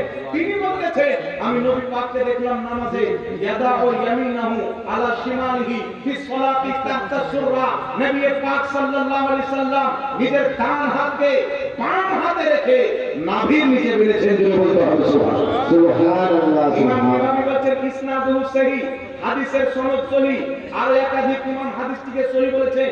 দ্বিতীয় নাম্বার চলে আসে সাহাবা কোথায় হাত বেঁধেছেন। ইমাম ইবনুল বার রাহমাতুল্লাহ আলাইহি নিজের কিতাব আত-তামহিদ 20তম খণ্ডের মধ্যে লিখতেছে, কি লিখছে?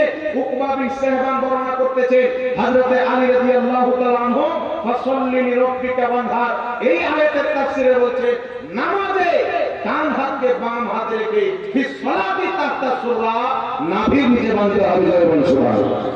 এই হাদিসের সনদ সহিহ। এবার আপনাকে বলতে চাই তাবেঈ কোথায় হাত বেঁধেছেন। বিশ্ববিখ্যাত তাবেঈ ইমামে আযম আবু হানিফা নোমান বিন সাবিত রাদিয়াল্লাহু তাআলা আনহু বলছেন নাভির নিচে হাত বাঁধতে হবে, জোরে বলুন সুবহানাল্লাহ। বিশ্ববিখ্যাত ইমাম, বিশ্ববিখ্যাত তাবেঈ, যিনি সাহাবীকে চোখে দেখেছেন হযরত ইব্রাহিম নাখঈ রাহমাতুল্লাহ আলাইহি বলছে নাভির নিচে হাত বাঁধতে হবে। এই হাদিসের সনদ হচ্ছে হাসান। তাহলে বোঝা গেল দয়ার নবী মুস্তাফা নাভির নিচে হাত ধরেছে, সাহাবা নাভির নিচে হাত ধরেছে, তাবেঈ নাভির নিচে হাত ধরেছে। আর বর্তমান জামানায় আহলে সুন্নাত ওয়াল জামাত হানাফি মুসলমান নাভির নিচে হাত বাঁধে, জোরে বলুন সুবহানাল্লাহ। কথা বুঝে শিখেছেন বাবা। আর ওয়াহাবিদের নিকটে জয়ীফ হাদিস মানে জাল হাদিসই নয়।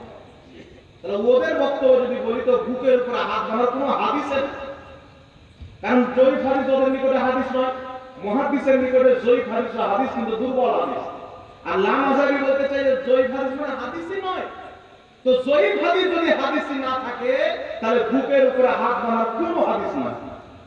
কথা বুঝে আসছে না? জি আছে। ওদের বক্তব্য অনুযায়ী বুকের উপর হাত বাঁধার কোনো হাদিস নাই, তবে নাভির নিচে হাত বাঁধার হাদিস আছে। একটু জোরে বলতে হবে সুবহানাল্লাহ। সুবহানাল্লাহ। আল্লাহ ওয়ার তৌফিক দান করুন। দ্বিতীয় নম্বরে চলে আসেন বাবা আরেকটি কথা কি? আমি একটা লোক আমাকে বলছেন হুজুর সাহাবায়ে কেরাম এত জোরে আমিন বলতেন মসজিদ গুমগুম করে আওয়াজ হতো। আমরা একটা সহিহ হাদিস দাঁড়াটা দেখি প্রথম আয়াত প্রমাণ করেছে যে সাহাবায়ে এত জোরে আমিন বলতেন গুমগুম করতেন। আচ্ছা বলে তো বাবা এখন আপনাদের দিকে পাক্কা বাড়ি অনেক আছে, মাটির ঘরে যদি কেউ দু চারজন ব্যক্তি জোরে আমিন বলে মসজিদ গুমগুম করবে? তুমি মতে করবে না? আর আমি তো আমি এভাবে বলা যায় না, জোরে বলে কি আমি এভাবে করবে গুমগুম করবে? আমার নবীর জামানাতে সব মসজিদ কাচ্চি, চতুর্দিকে মাটি, উপরে খেজুরের পাতা পাতা ছাদ। ওই মসজিদে যদি আমিন বলে তাহলে আমিন গুমগুম গুমগুম করবে? কত বড় মাঠে বেরেনে গোবর ভরা যাবে চিন্তা করেন। ওয়াহাবি বলে সাহাবা এত জোরে আমিন বলেছে মসজিদ গুমগুম করেছে, আর বাপ টাইলস লাগিয়েছিল। কত বড় চিন্তার সহিহ হাদিসকে সহিহ বানিয়ে মানুষকে গুমরাহ করতে চায়। আল্লাহ এদেরকে হেদায়েত দান করুন, সকলে বলুন আল্লাহুম্মা আমিন। কোন সাহাবী জোরে আমিন বলে মসজিদ গুমগুম করেছেন, সাহাবা এত জোরে আমিন বলতে এই মর্মের কোন সহিহ হাদিস পৃথিবীর কিতাবে নাই। তবে নবী মুস্তাফা আস্তে আমিন বলেছেন এইরকম সহিহ হাদিস কিতাবের মধ্যে আছে। আছে। সাহাবায়ে কেরাম জোরে আমিন বলেছেন। যে হাদিস ইমাম বদরুদ্দিন আইনি বলেছেন আবু দাউদে যে হাদিস আছে নবী মুস্তাফা জোরে আমিন বললেন, ওটা হচ্ছে সাহাবাকে শিক্ষা দেওয়ার জন্য, ওটা নবীর প্রকৃত আমল ছিল না। নবীর প্রকৃত আমল কি ছিল? হাকিম আল মুস্তাদরাকের মধ্যে হাদিস, মুসনাদে আহমদের মধ্যে হাদিস। ইমাম হাকিম বলেছেন হাদিসটি সহিহ, ইমাম আহমদ বলেছেন হাদিসটি সহিহ, ইমাম মুনজিরি বলেছেন হাদিসটি সহিহ, আর অনেক ইমাম বলেছেন হাদিসটি সহিহ। হাদিসটি কি? হযরত আলকামা ইবনে ওয়াইল ইবনে হুজুর বর্ণনা করেছেন নিজের পিতা থেকে। তিনারা বলছে দয়ার নবী মায়ের নবী ক্বালা রাসূলুল্লাহ সাল্লাল্লাহু আলাইহি ওয়াসাল্লাম ওয়ালা দাল্লিন ফাকালা আমিন। নবী পাক পাঠ করলেন ওয়ালা দাল্লিন, তারপরে আমিন বললেন, খাফাদা বিহা সাওতাহু, নিজের আওয়াজকে আস্তে রাখলেন, জোরে বলতে হবে সুবহানাল্লাহ। সুবহানাল্লাহ। আলহামদুলিল্লাহ আমরা আহলে সুন্নাত ওয়াল জামাত নবী মুস্তাফার সুন্নাত মেনেছি, জোরে বলেন সুবহানাল্লাহ। সুবহানাল্লাহ। আমার নবী আস্তে আমিন বলেছেন, তা আমরা জোরে বলবো আস্তে বলবো বাবা? একটু কথা বলতে হবে। আস্তে। আলহামদুলিল্লাহ আমরা আস্তে বলে নবীর সুন্নাতের প্রতি আমল করব। কেউ যদি মনে করে আস্তে আমিন বলে নামাজ হবে না, জোরে আমিন বলা ফরজ, জোরে আমিন বলা ফরজ মনে করা হচ্ছে বিদআত, সে নামাজের মধ্যে বিদআত করলো, যেটা ওয়াহাবিরা করে। আল্লাহ এদেরকে হেদায়েত দান করুন, সকল বলুন আল্লাহুম্মা আমিন। আরেকটা কথা আপনাকে বলে দিই, আমরা ইমামের পিছনে কিরাত করি না। ইমামের পিছনে যখন ইক্তেদা করি আমরা কিন্তু বাবা সূরাতুল ফাতিহা পড়ি না, নাকি বলেন? জি। একা যখন নামাজ পড়ি তখন পড়ি। জি। ওয়াহাবিরা কিন্তু ইমামের পিছনে সূরা ফাতিহা পড়ে। পড়ে। আর ওয়াহাবি ওয়াকে বলে যে হাদিস কোরআনের নামে মিথ্যাচার করে।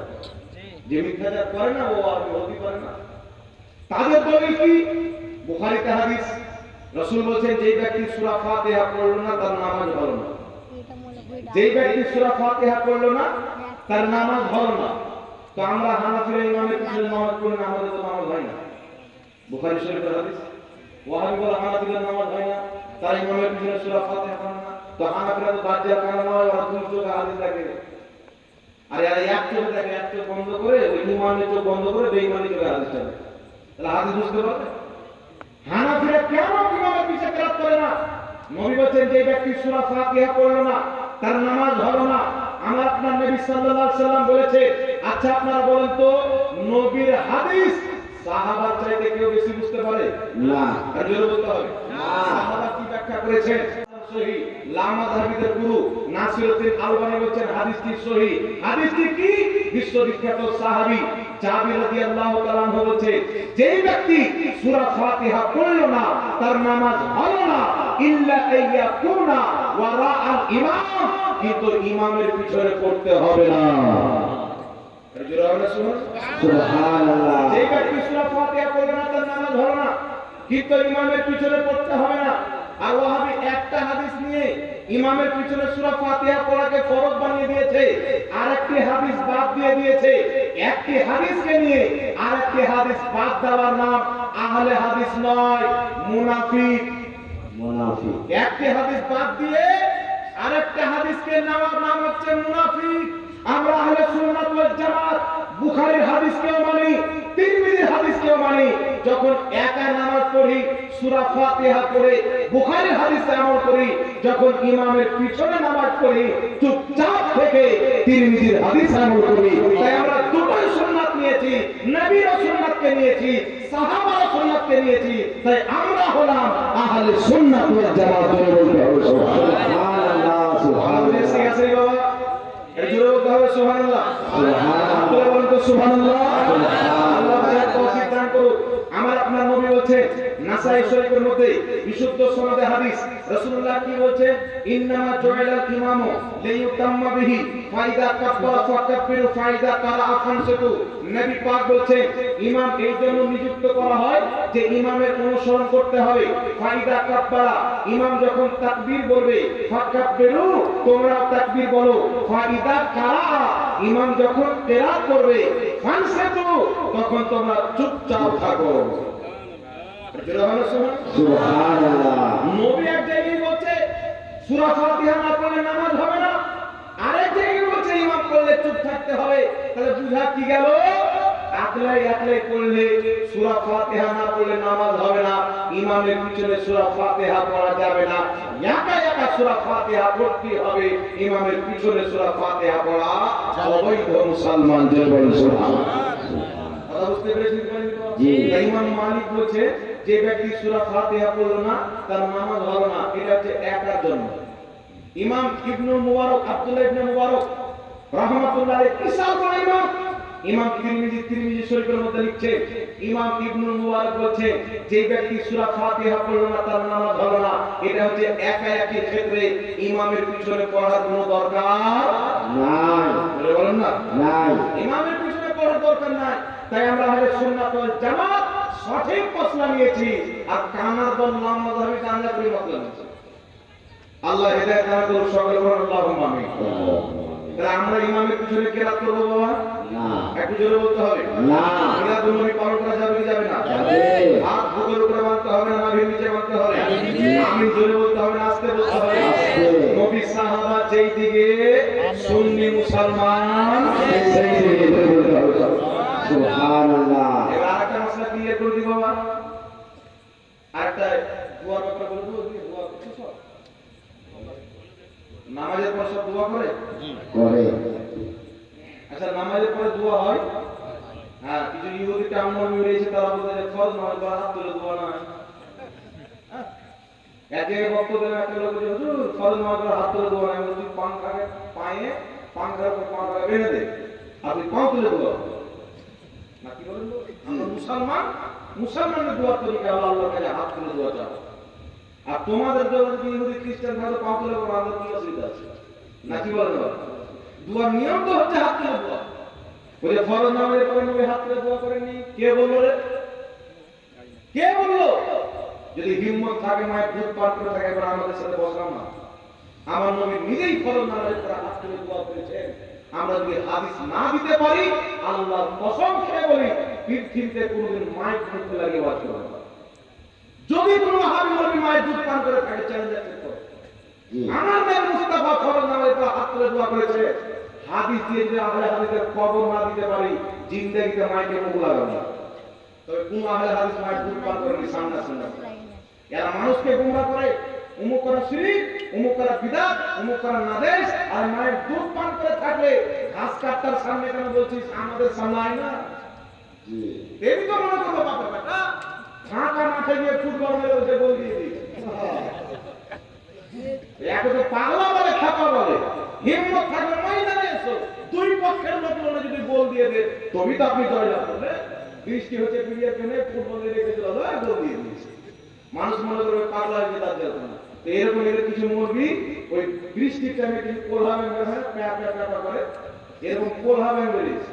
উমুক নাই, ফরজ নামাজে হাত তুলে দোয়া নাই, জানাজা নামাজের পর হাত তুলে দোয়া নাই, কাফির বেঈমানদের জন্য দোয়া নাই, মুসলমানের জন্য আছে। সুবহানাল্লাহ। আমরা মুসলমান কি মুসলমান না? বলবো মুসলমান যে থাকবে, জানাজার পর দোয়া করবে, দাফনের পর দোয়া করবে, নামাজের পর দোয়া করবে। আমার নবী মুস্তাফা ফরজ নামাজের পর হাত তুলে দোয়া করেছেন। যে সুবহানাল্লাহ। নামাজ হাদিসের গুরু আব্দুর রহমান মুবারকপুরি নিজের কিতাব তোহফাতুল আওয়াজের মধ্যে লিখছে, দয়ার নবী মায়ের নবী ফরজ নামাজের পর হাত তুলে দোয়া করেছেন। হাদিস থাক, আগে নিজের বাপের কিতাবটা পড়ে নাও। জি। আমি যে আব্বা কি বলেছে ওটা দেখে নাও। আমরা আহলে সুন্নাত ওয়াল জামাত নবীর হাদিসকে মানি, কোন মাদারের ফতোয়া মানি না, কোন ডক্টরের ফতোয়া, কোন জাহিলের ফতোয়া। জাহিলের ধর্মে চলতে পারে, আহলে সুন্নাত ওয়াল জামাতের ধর্মে চলবে না। তোমার জামাতে আলিম নাই, তুমি ঘোড়াকে আলিম বানিয়ে নাও, কুত্তাকে আলিম বানিয়ে নাও, ছাগলকে আলিম বানিয়ে নাও। আহলে সুন্নাত ওয়াল জামাতের নিকটে গৌসে আজম রয়েছে, মুফতি আজম রয়েছে, মুহাদ্দিস আজম রয়েছে, মুজাদ্দিদ আজম রয়েছে। আমাদের জামাতে বড় বড় আলিম আছে, আমরা আলিমের ফতোয়া মানবো, জাহিলের ফতোয়া চলবে না। নারায়ে তাকবীর, নারায়ে তাকবীর, নারায়ে রিসালাত। উলামায়ে আহলে সুন্নাহ মাসলাকে আলা হযরত সরজমিনে নতিজাগার উঠাকার জাহিলকে ডক্টর ফতোয়া দিতে লাগলো, বুঝে অনেক হিন্দুকে মুসলমান করছে। আমাকে একজন বলছে, হুজুর ডক্টর জাকির নায়েক অনেক হিন্দুকে মুসলমান করছে। আমি আর অনেক হিন্দুকে মুসলমান করছে, ডক্টর মানুষ দেখি একটু। তারপর একটি কিতাব যখন পড়লাম বাবা, একটি কিতাবে লিখছে যে 4 জন মহিলা নবী ছিল। কথা হচ্ছে 4 জন মহিলা নবী ছিল। আর কুরআন যখন পড়ছি তো আল্লাহ বলছে আমি কোনো মহিলাকে নবী বানাইনি। ডক্টর নিজের কিতাবে লিখছে 4 জন মহিলা নবী ছিল, জি। আর আল্লাহ বলছে আমি কোনো মহিলাকে নবী বানাইনি। আমি যে মুসলমান বানাই না। হিন্দু থাকলে জাহান্নামের 6 নম্বর গাড়াতে যেত, এর হাতে মুসলমান হয়ে 7 নম্বরে যাচ্ছে। জি। এ মুসলমান করে না, এ পাকা পোক্তা বেঈমান না। জি। কথা বুঝে আসতে গেছে না? তারপরে দেখতে গেলাম আর কিতাবের মধ্যে লেখা আছে আল্লাহ তাআলা জালিম হতে পারে। তারপরে লিখছে যে আল্লাহ মানুষ হতে পারে না। তবে যদি মানুষ হয়ে যায় তাহলে আল্লাহ থাকবে না। আল্লাহ মানুষ হতে পারে না, যদি মানুষ হয়ে যায় তো আর আল্লাহ থাকবে না, ওই ডক্টরের বাপ চালাবে দুনিয়া। বুঝা যাচ্ছে? না আল্লাহ শেষ হয়ে যাবে, বাপ দুনিয়া চালাবে। বলেন তো বাবা, এটা মানা যেতে পারে না? এরকম শত শত তার কুফরি আকীদা রয়েছে। আর জায়গাতে বলেছে কুরআন পাকের মধ্যে 25টি আয়াত আছে ওসিলা হারাম। আপনারা সবাই শুনে নেবেন, কুরআন পাকে আছে ওসিলা হারাম 25টি আয়াত। একটা আয়াত কোন মায়ের লাল কুরআন পাকে দেখাতে পারে না ওসিলা হারাম। তবে আল্লাহ কুরআন পাকে বলেছেন ওয়াক্তাবু ইলাইহিল ওয়াসিলা, ইয়া আইয়ুহাল্লাযীনা আমানুত্তাকুল্লাহা ওয়াক্তাবু ইলাইহিল ওয়াসিলা। ঈমানদার আল্লাহকে ভয় করো, ওসিলা আল্লাহর দরবারে পেশ করো। তো বুঝা গেল মুসলমান ঈমানদারের জন্য ওসিলা নেওয়া যায়, কাফিরের জন্য না যায়। জি। ওই তো কাফিরের দল প্রচার করছে, ওসিলা নেবে না। অনেকটা ওসিলা হারাম হবে। যারা কোরআনের দল প্রচার করছে তাদের নিকটে ওসিলা যায়। জোরে বলেন সুবহানাল্লাহ। আর আমার নবী নিজে ওসিলা নিয়েছে। মাজমাউস সাওয়াইদ সেই কিতাবের মধ্যে হাদিস, হাদিসটিকে ইমাম সামহদি নিজের কিতাব খুলাসাতুল ওয়াফা বিআখবারি দারিল মুস্তাফা, সেই কিতাবের মধ্যে হাদিসটি উল্লেখ করে বলেছেন সানদহু জাইয়িদুন, এই হাদিসের সনদ হচ্ছে সহিহ। হাদিসটি কি? দয়ার নবী মায়ের নবী সাল্লাল্লাহু আলাইহি ওয়াসাল্লাম নিজের চাচি হযরতে আমের মাকে দাফন করার পর আল্লাহর নবী দোয়া করছেন, আল্লাহ তুমি আমার মায়ের কবরকে প্রশস্ত করে দাও, আমার মায়ের কবরকে জান্নাতের বাগান করে দাও। আল্লাহর নবী দোয়া করছেন, দোয়া করতে করতে বলছেন বিহাক্কে নবিয়্যিকা ওয়াল আম্বিয়া আল্লাযীনা মিন ক্বাবলিক, আমার নবী বলছেন আল্লাহ আমার মায়ের কবরকে তুমি প্রশস্ত করে দাও বিহাক্কে নবিয়্যিকা, তোমার নবী আমি মুহাম্মদের ওসিলায়, ওয়াল আম্বিয়া আল্লাযীনা মিন ক্বাবলিক, এবং আমার পূর্বে যত নবী চলে গেছে ওই সমস্ত নবীর ওসিলায় জন্য সুবহানাল্লাহ, আমার নবী আকীদা দিয়ে গেছে, আমার নবী ইসলাম দিয়ে গেছে, আমি মুস্তাফা আমার ওসিলা দিয়ে দোয়া করলাম, উম্মত যেন জেনে নাই নবীর ওসিলা দিয়ে দোয়া করা যায়। আমি নবী মুস্তাফা পূর্বে সমস্ত নবীর ওসিলা দিয়ে দোয়া করলাম, যেন উম্মত জেনে নাই নবী যদি মাটির উপরে থাকে নবীর ওসিলা দেওয়া যায়, নবী যদি কবরের মধ্যে থাকে কিয়ামত পর্যন্ত নবীর ওসিলা দিয়ে দোয়া করা যায়। সুবহানাল্লাহ, সুবহানাল্লাহ। নবী দিচ্ছেন আকীদা ওসিলা নামা, আরে গাধারা বলছে ওসিলা নামা শিরক। বলেন তো বাবা, এরা কি ইসলাম মানে না ইহুদি খ্রিস্টানের ধর্ম মানে? কি বলবেন আপনি? যে ওসিলা নবী নিজেই নিয়েছে ওই ওসিলাকে কেউ যদি শিরক বলে, মানে এদের কথা অনুযায়ী আমাদের নবী শিরক করেছে। কত বড় চিটার, আমরা চিটার। আল্লাহ এদেরকে হেদায়েত দান করুন, আল্লাহুম্মা। যদি এদের মুসলিমে হেদায়েত নাই তো দোয়া করা যায় না, আল্লাহ হেদায়েত দান করুন, আল্লাহুম্মা আমিন। লাইব্রেরি ইসলাম ওয়াহাবি ধর্ম আলাদা, নবী ধর্ম আলাদা। ওয়াহাবি ধর্ম আলাদা, সাহাবা ধর্ম আলাদা। ওয়াহাবি ধর্ম আলাদা, সালাফদের ধর্ম আলাদা। নবী সাহাবা সালাফদের ওটাই ধর্ম আজকে যেটা আহলে সুন্নাত ওয়াল জামাতের ধর্ম। জি, কথা বুঝে আসছে গেছে না? আসছে। যাই হোক, একটা মাসআলা কিন্তু বাবা ছুটে গেছে। মাসআলাটা হচ্ছে নামাজের মধ্যে বারবার হাত তোলা। জি, বুখারী শরীফের মধ্যে হাদিস, দয়ার নবী মায়ের নবী রুকুতে গেলেন রাফেদান করলেন উঠার সময়, টানাটান সহিহ হাদিস। কোন কিতাবে? বুখারী শরীফ। তো ওয়াহাবি থাকলে বলতো হাদিস না, মারওয়াত খেলাফ বলে বলতো হাদিস না। তো আমরা তো ওয়াহাবি নয়, আমাদের ঈমান আছে, ঈমান বাঁচিয়ে ফেলতে হবে, নাকি বলেন? আল্লাহকে জবাব দিতে হবে। নবী আমার রাফেদান করেছেন, হাদিসটি সহিহ বুখারীতে হাদিস, আর অনেক কিতাব আছে। আব্দুল্লাহ ইবনে উমর বলেছেন দয়ার নবী সাজদাতে গেলেন উঠলেন তো রাফেদান করেন। তো আমরা কেন করি? ইমাম বুখারী রাহমাতুল্লাহ আলাইহি বুখারী শরীফের প্রথম হাদিস এনেছেন। কি হাদিস? হাদিসটি হচ্ছে প্রথম হাদিস, ইন্নামাল আমালু বিন্নিয়াত। এই হাদিস ইমাম বুখারী যিনার কাছ থেকে নিয়েছেন তিনার নাম হচ্ছে ইমাম হুমায়দি রাহমাতুল্লাহ আলাইহি। ইমাম হুমায়দি হচ্ছে ইমাম বুখারীর ওস্তাদ, ইমাম বুখারীর শিক্ষক, ইমাম বুখারীর ওস্তাদ। নিজের কিতাব মুসনাদ হুমায়দি হাদিসের কিতাব, সেই কিতাবের মধ্যে একটা কাঁচের মতো টেনটেনা সহিহ হাদিস আছে। জি। আব্দুল্লাহ ইবনে মুবারক বলছেন নবী পাক সাল্লাল্লাহু আলাইহি সাল্লাম শুধু তাকবীরে তাহরিমা ব্যতীত পূর্ণ নামাজে অন্য কোথাও হাত তুলতেন না। এক জায়গায় বুখারীতে বলছেন নবী রাতে রুকুতে গেলেন উঠলেন তো হাত তুললেন, একই বর্ণনাকারী আব্দুল্লাহ ইবনে উমর। আবার মুসনাদ হুমায়দিতে বলছেন নবী পাক সাল্লাল্লাহু আলাইহি সাল্লাম তাকবীরে তাহরিমা ব্যতীত নিয়তের টাইমে ব্যতীত অন্য কোথাও হাত তুলতেন না। তাহলে এটা ফয়সালা কি করে করবে? একটাতে আছে রাফেদান করেছে, আরেকটাতে আছে রাফেদান করেনি, আপনি কোনটা মানবে? আমরা হলে সুন্নাত ওয়াল জামাত দুটোই মানি। দুটো কি করে মানি? নবী পূর্বে রাফেদান করেছেন, পরে ছেড়ে দিয়েছেন। তো পূর্বে যেটা করেছেন ওটা তাক হয়ে গেছে, পরে যেটা করেছেন ওটা সুন্নাত হয়ে গেছে। তো কিয়ামত পর্যন্ত যারা নামাজে রাফেদান করবে না তাদের নামাজ হলো নবীর সুন্নতি নামাজ। জি, একজোড়া আমরা শোনা। সুবহানাল্লাহ। কারণ ইমাম তিরমিজির কিতাব উঠান তিরমিজি শরীফ, ইমাম তিরমিজি চ্যাপ্টার কায়েম করছেন বাবু তারকে রাফেদান, রাফেদান ছেড়ে দেওয়ার পরিচয়। আর হাদিস উল্লেখ করেছেন, কি হাদিস? সহিহ হাদিস। আব্দুল্লাহ ইবনে মাসউদ বলছে আমি কি তোমাদেরকে নবীর নামাজ দেখাবো না? লোক বলছে অবশ্যই দেখাও। আব্দুল্লাহ ইবনে উমর নবীর নামাজ স্টার্ট করলে তাকবীরে তাহরিমা ব্যতীত অন্য কোথাও হাত তুললেন না। তো আব্দুল্লাহ ইবনে উমরের হাদিস, আব্দুল্লাহ ইবনে মাসউদের হাদিস, নামাজে রাফেদান না করা নবীর সুন্নাত। নবী পূর্বে করেছে, পরে নবী ছেড়ে দিয়েছে। তো পূর্বেরটা তাক হয়ে গেল, পরেরটা সুন্নাত হয়ে গেল। তো আমরা সুন্নাত মানব কি মানব না? মানবো, একজোড়া বলতে হবে, মানবো। হাদিস সবটা মানতে হবে, বিশ্বাস করতে হবে। আমল সুন্নাতের উপরে হবে, সব রকম হাদিসের উপরে আমল হবে না। নচেত নবী যটা বিয়ে করেছেন ওটা বিয়ে আমরা করতে পারবো? জোরে বলে। তারা হাদিসে তো আছে নবী কটা বিয়ে করেছিলেন? কটা বিয়ে করেছিলেন?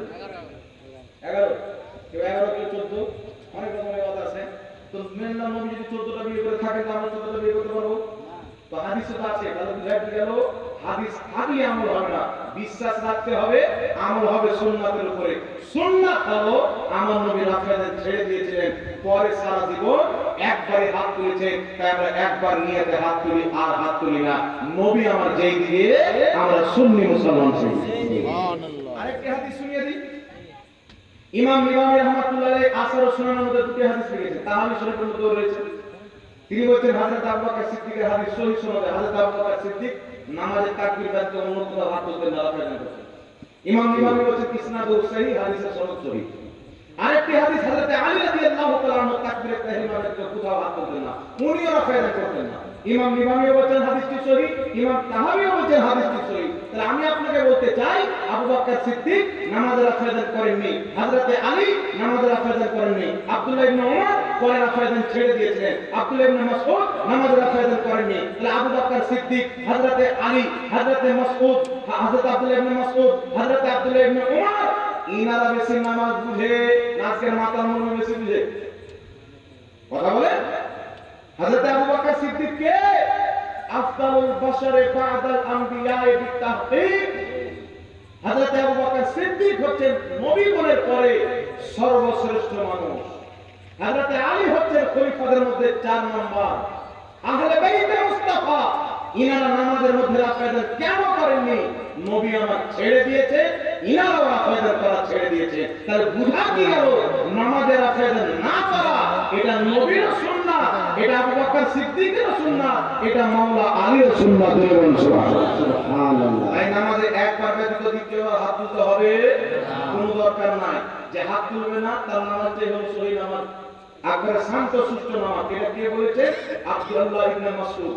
আব্দুল্লাহ ইবনে মাসউদ রাদিয়াল্লাহু তাআলা আনহু নিজের কিতাব তাফসীর ইবনে আব্বাসের মধ্যে লিখতেছে, যেই নামাজে রাফেদান করা হয় না ওই নামাজটাই হলো শান্ত সুষ্ঠ নামাজ। একটু জোরে বলতে হবে সুবহানাল্লাহ। আল্লাহ তাদেরকে বুঝার তৌফিক দান করুন। সবাই বলুন আল্লাহুম্মা। জোরে বলুন আল্লাহুম্মা। আল্লাহুম্মা। আর দুই একটা মাসআলা ক্লিয়ার করে দেব, অনেক টাইম হয়ে গেল। দুই একটা মাসআলা বলা আমি জরুরি মনে করছি। এই ওয়াহাবি দাওয়াতের বলে আমরা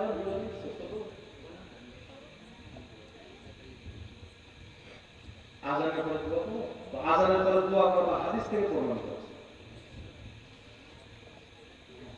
আযানের পরে দোয়া করা এটা হাদিস থেকে প্রমাণ আছে। হযরত বেলাল আযান করতে আযানের সাথে দোয়া করতে, আল্লাহুম্মা রাব্বা হাযিহি দাওয়াতি তাম্মাতি দ্বারা দোয়া করতে। হাত তুলে দোয়া করা হচ্ছে নবী মুস্তাফার সুন্নাত। একটি কথা মনে রাখবেন, হযরত বেলাল দোয়া করেছেন, মেনে নিলাম হযরত বেলাল রাদিয়াল্লাহু তাআলা হাত তুলেও নাই, হাত নামিয়েও নাই।